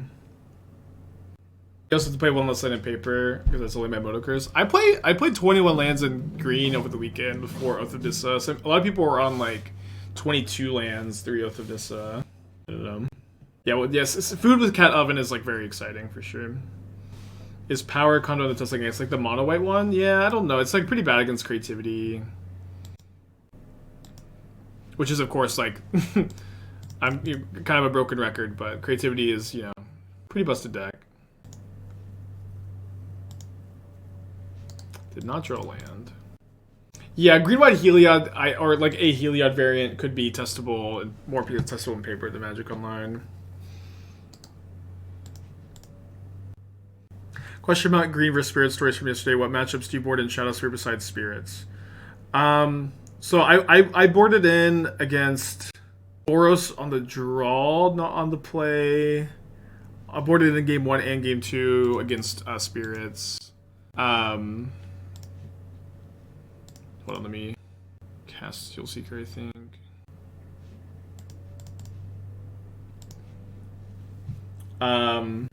There's another one. Against Angels, I boarded it in. I wasn't sure if that was right. The first time I ever played against Angels was like my next to last round in the RC. I never played against it online. Yeah, we'll draw a quick book at some point. But like it's like mostly like creature decks when it's like too slow to wish for. You'll board it in. It's also like really nice to have game 1 in your board, of course, to wish for, but in post board matchups, sometimes on the draw, sometimes on the play. And it's also like I brought it in against Angels mostly because I think Old Growth Troll was a really weak card that I didn't want to draw very often, and so like. That was the same dynamic with Spirits. Like, I really wanted to cut at least 2 Old Growth Troll for my deck post board in Spirits and against Angels. So I brought in like the Ratchet Bomb, which is also kind of too slow to wish for a lot of time, and the Shadow Spear post board against them, if that makes sense. 3 cards, huh?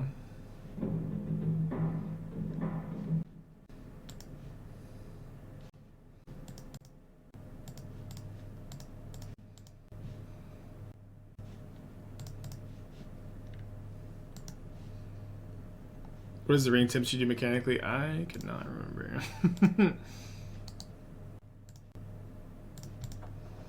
What do you think is better into a blind Pioneer RCQ, Gearhulk, or Worm Creativity? I like Gearhulk Creativity a lot more. There's also like no such thing as a blind RCQ. Like the metagame is going to be like it's going to be pretty reflective of like the regional championship metagame from last weekend, I would guess. Does Rammer not exist to Modern? No, it does. I think the Steve was streaming. I might still be streaming the Goryo's deck. Goryo's Atraxa has become more popular than like Archon Reanimator because Atraxa is really good. And you get to play at instant speed. It gives unblockable, looting, extra damage. I need to refresh on it.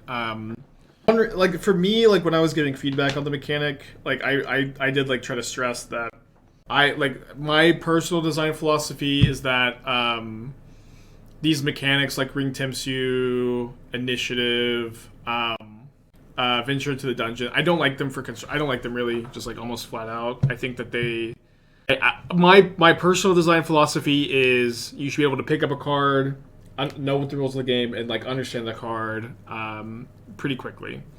I don't think it's a huge problem overall. Like this is just like my personal like design philosophy or whatever. But I will also say I think there's a really good counterpoint to that argument if we're just gonna to play like Wizard's Advocate or whatever. So like we had a big problem in Magic design during 2019-2020 specifically. Was a very bad time where we had explicit and deliberate power creep in Magic the Gathering. Cards were intentionally pushed to be more powerful than they have been previously to keep the game interesting. That like the initial Fire Design era, and we had like an era of the Okos and Uros and Field of the Deads and Astrolabes and Mystic Sanctuary, Once Upon a Time, Luris, like all of these cards coming out at the same time. Wizards' design philosophy shifted when they realized, I think they realized what a mistake that was. Their design philosophy shifted from power creep to complexity creep. That we now have like very explicit complexity creep in Magic game design now. It is, games are, like cards are now more complicated than they've been, but they're more balanced. And I think that makes sense to me. I think it makes a lot of sense for them to lean into complexity creep with the way things have been going, with the way things are going to go, that it is hard to keep Magic engaging and interesting without like creeping things. Like we're 30 years into the game. I think complexity creep makes a lot of sense. So if you are that's the counter argument to my like whole pick up the card, read the card design philosophy. I think in this like era of complexity creep, it is harder to maintain that position, if that makes sense. Do you have to choose one or the other? Like not for every card, right? Not for every card, but actually like almost yes. Almost you do have to choose complexity creep or power creep to keep Magic interesting and engaging. The game has been going on for 30 years. We have 30 years of card designs with like the rules staying like mostly the same. There's like tens and tens and tens of thousands of cards. We have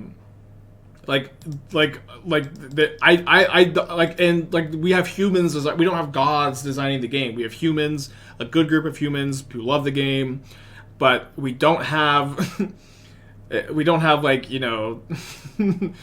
Carbon Handy is maybe the closest, but we don't have gods of game design working for us. We have mortals, and I really do think like you can lean into power creep or you can lean into complexity creep. I don't really think there is another option. All right, let's get Springleaf Charm, I think, so that I can make another Saga token next turn without losing a food.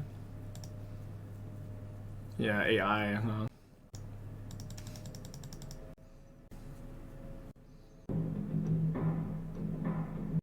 Yeah, we have Robo all hail Robo Rosewater.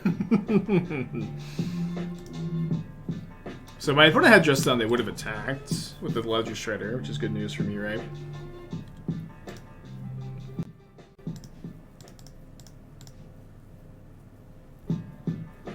Hey, done 9 months ago, thank you.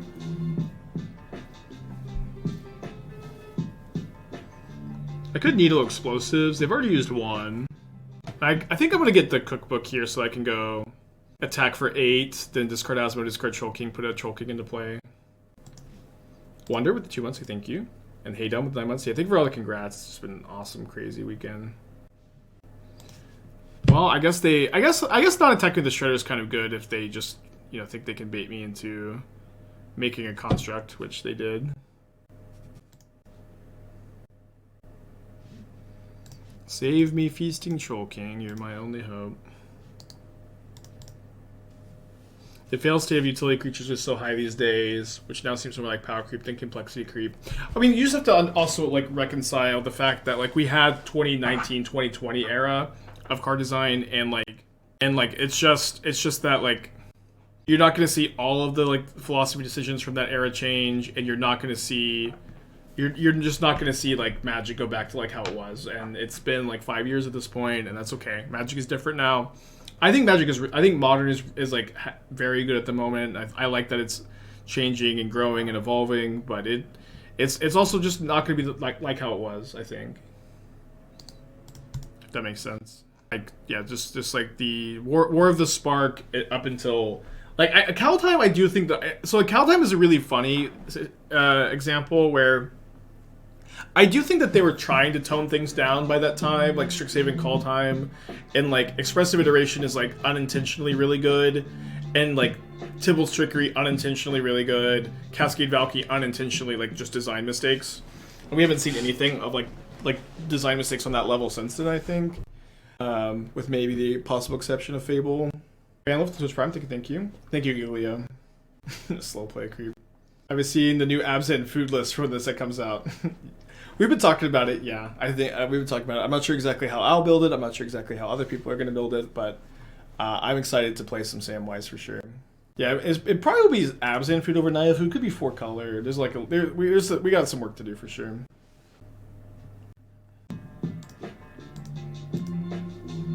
Porgy, 3 months, thank you.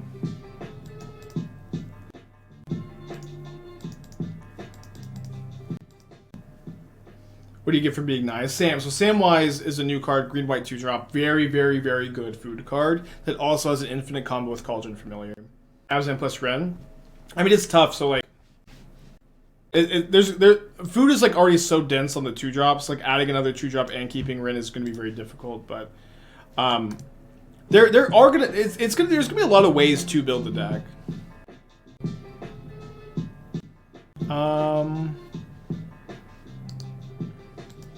Okay, we're just all in on the Troll King. I was thinking about maybe I still should hold on, because I can gain 2 life. I let them hit me with Ragavan.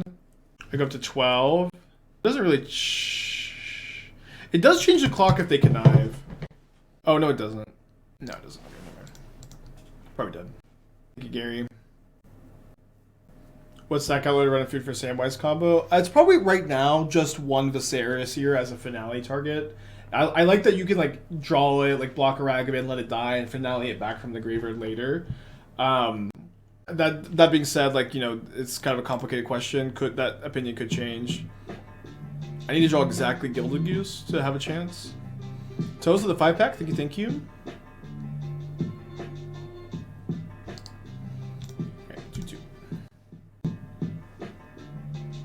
Thank you, Toast, of the 5-pack. Get up to the Toast. Make sure to thank him. Thanks for dinner and congrats on the PT. It's kind of a weird hand. Evan's gonna play tonight. Well, I'm scared I'll watch Evan and then get roped in. I had dinner with Spider Space on Saturday night. That was really cool. Pink Ranger, 12 months. Thank you. Happy anniversary.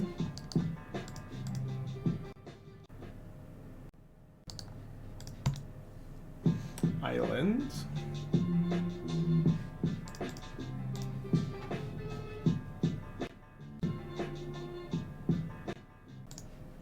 I've also Esther's been playing Tears of a Kingdom, and like I've been having like it is like actually my favorite like downtime activity at the moment is to watch Esther play Tears of a Kingdom. It is So much fun to watch. It's so funny. Every single time Esther runs into a boss, I think she's only fought 4. She's played for like 50 or 60 hours. She's done 4 bosses. And every single time she runs into one, she's like, no, fuck, no, I'm not ready. No, no, no. And then beats it on her first try. She's like 4 for 4 first trying the bosses. And every single time, the world is ending because there's a boss fight. It's so funny. Thank you, Mug with the 19. I've never really been a spreadsheet gamer, but I'm not ruling out the possibility of becoming one for the PT. Esther stream when she's considering it. she's considering doing some. We'll see. She's very fun to watch. Thank you, Salty.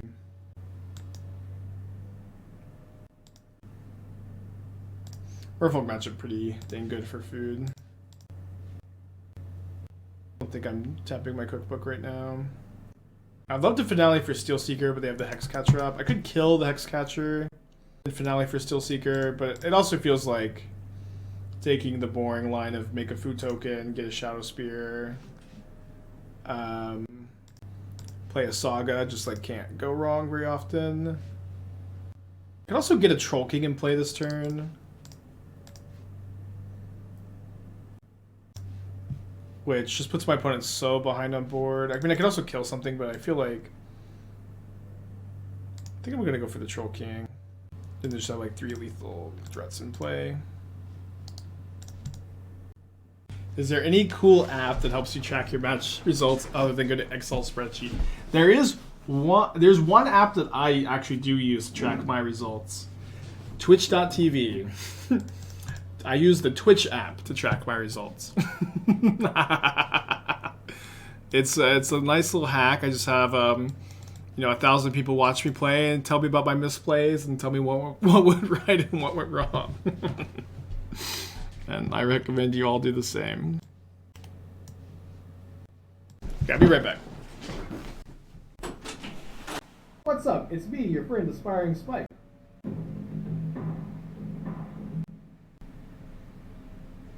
What's up? It's me, your friend Aspiring Spike. What's up? It's me, your friend Aspiring Spike. I'm gonna keep this.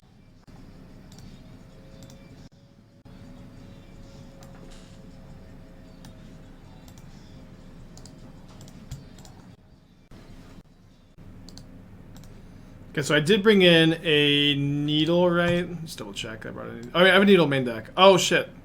I shouldn't have brought in the second needle, but I did. I do not want to finale next turn also into the Mistcaller. Although I will just now run in 6 the Mistcaller. Surely, yeah. Like I guess they're just taking out which blue card to pitch. Actually, bummer. 0 mana cards in my light. Am I right? Is Overrush still the best creativity defense in these colors? Yeah, you can't play like Ratchet Bomb because you're an Asmo deck. Yeah, not really another good option. Alright, we'll play the Steel Seeker here.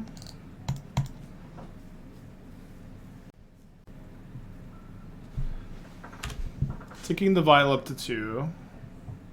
We'll likely have to use the Saga to get a cookbook since they have the Chalice on 1 here. I don't think I am blocking with that 8th Vial ticked up to 2, although they don't Vial on a 2-mana Lord. They do have Sylvan. This could have just been a bluff attack, honestly. Would have been a pretty good bluff attack if so. Let's play our second Steel Seeker. I can probably double block the Mistcaller if they attack with it next turn. And I'm not sure exactly how we're supposed to stack this. I'm going to graveyard this. I am not going to graveyard this. And then I'm going to discard the Troll King.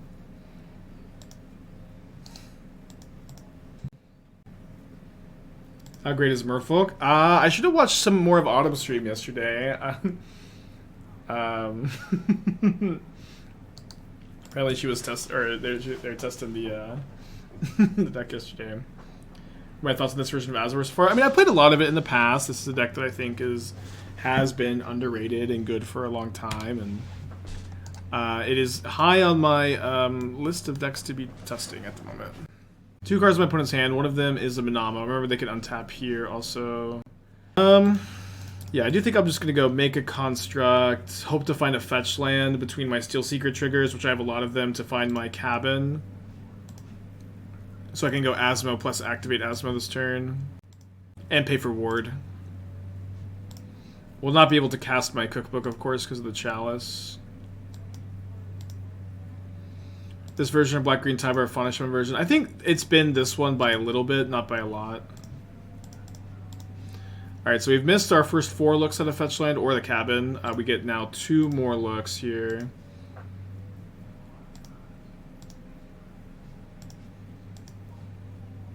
Damn.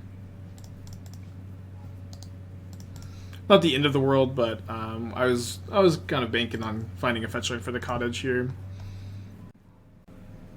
Still doing fine.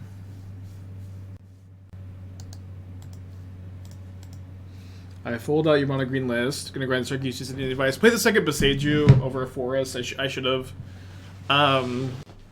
Also think about playing either Transmogrifying Wand or Mightstone of Meekstone over the either the Godfair statue or the Woodcaller Automaton, or like even the Citadel's. Like, I don't know, when you don't have Citadel and you need it, you do just lose, I guess. I don't know. There's a lot of like. I think like the last like 3 Karn targets just don't matter that much, and there's reasons to play all of them, and there's reasons to not play all of them. The only thing I feel really strong is that you probably don't ever want to play Transmogrifying Wand and Mightstone Weakstone, because like they're in my opinion, those cards are mostly there just to kill Shieldred. Wand kills Shieldred and Atraxa, so like there's a little bit of a hedge there, but like Mightstone Weakstone's like a little bit more powerful. But I don't think you want both. I do think that like one card that I think is mandatory that not everybody plays is Shadow Spear. I personally would like never not register Shadow Spear. Should probably upkeep Cookbook Town.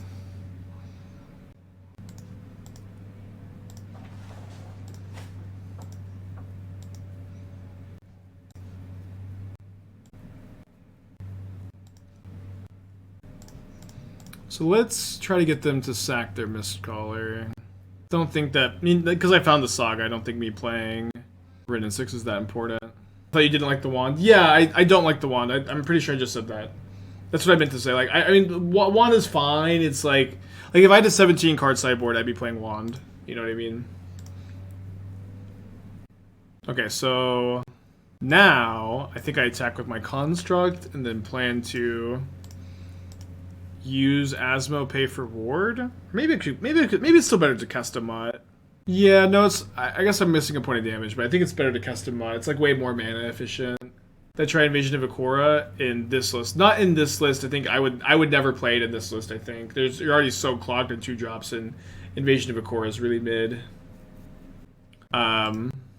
Yeah, so I missed a couple damage, but I'm still gonna play this. I think this deck could get a real buff after Eldraine release. Yeah, that's true. True.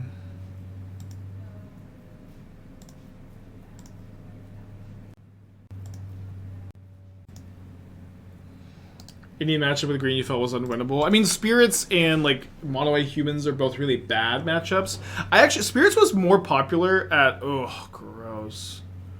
Spirits was more popular at the RC than I expected it to be. Because, so Spirits is a good matchup spread, but it's not favored against Rakdos. And Rakdos is, like, pretty easily predictable to be the top deck.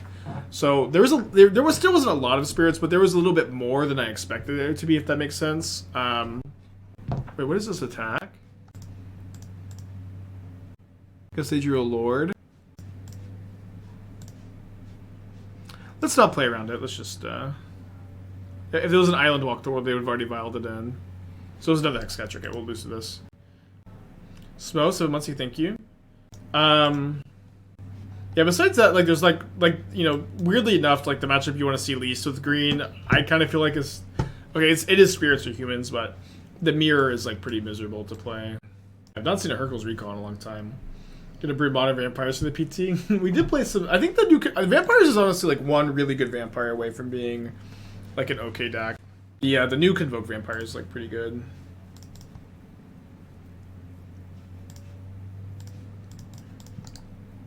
So yeah, I beat Spirits once in the PT. I would have lost if they had played correctly.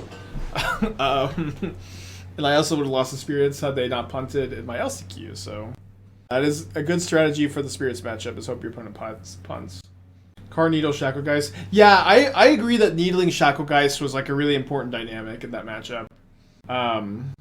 You didn't let you pay for your skewers on Friday. Who did I not let pay for their skewers on Friday? Where did we go for dinner on Friday? Oh, I remember. I remember. I'm like, this has been such a crazy weekend. I totally forgot, even totally forgot Friday's dinner. It's funny. Thank you, Judge. Oh no, my Asmo. So I can chalice. I'm gonna discard the Troll King end of turn. If I draw another cookbook, or Goose, I want to be able to turn 2 Troll.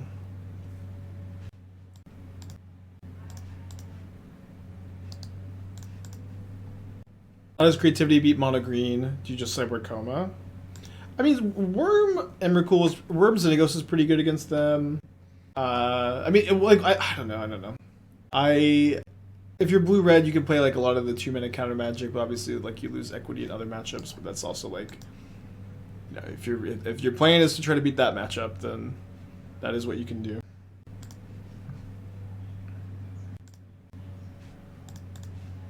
Yeah, I agree with that evaluation, Tom Bird. Like the matchup for Spirits against Rakdos is not as bad as I thought, or like a lot of people thought.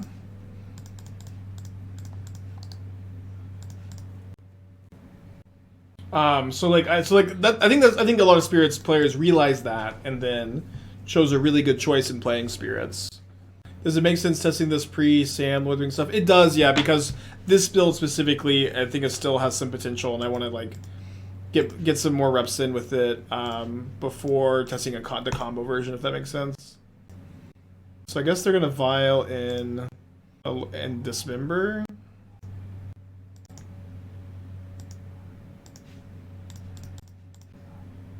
Is Gingerbread Anti-Synergy Saga? Play the Gingerbread Cabin. It is the Gingerbread Cabin is mandatory to play.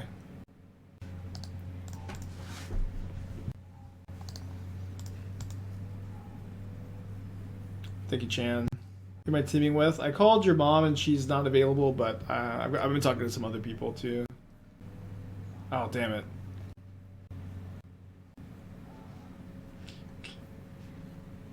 I know you play 3 Plukernos when a lot of others play 2. I think 3 is super cracked.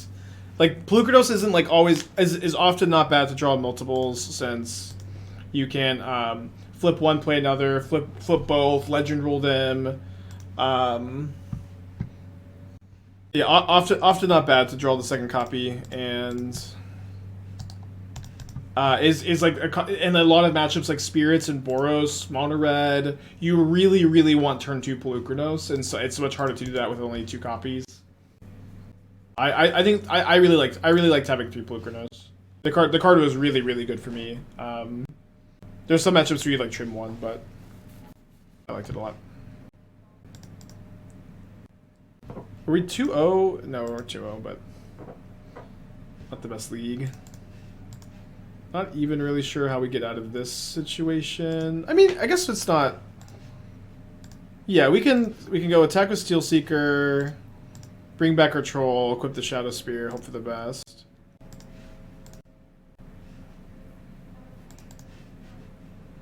I think I will play the Catacombs.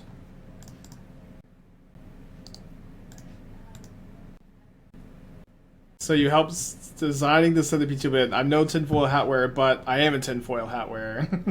But I'm gonna imply that something is going on. No, honestly, the set is like more than half the cards are like completely different from what I saw. But I don't know. I don't even know what you think you're implying. 1 mana 5/5. It's an honest joke. I don't know. I just maybe have, I don't know, like the Redditors I know are gonna say shit like this. I guess I should have escaped my mud first. Although we're not. We're just super dead. Yeah, if I go to 15, I'm not alive, am I? No, I'm super dead. No outs either, I think, with the Chalice and 0. Okay, let's pivot.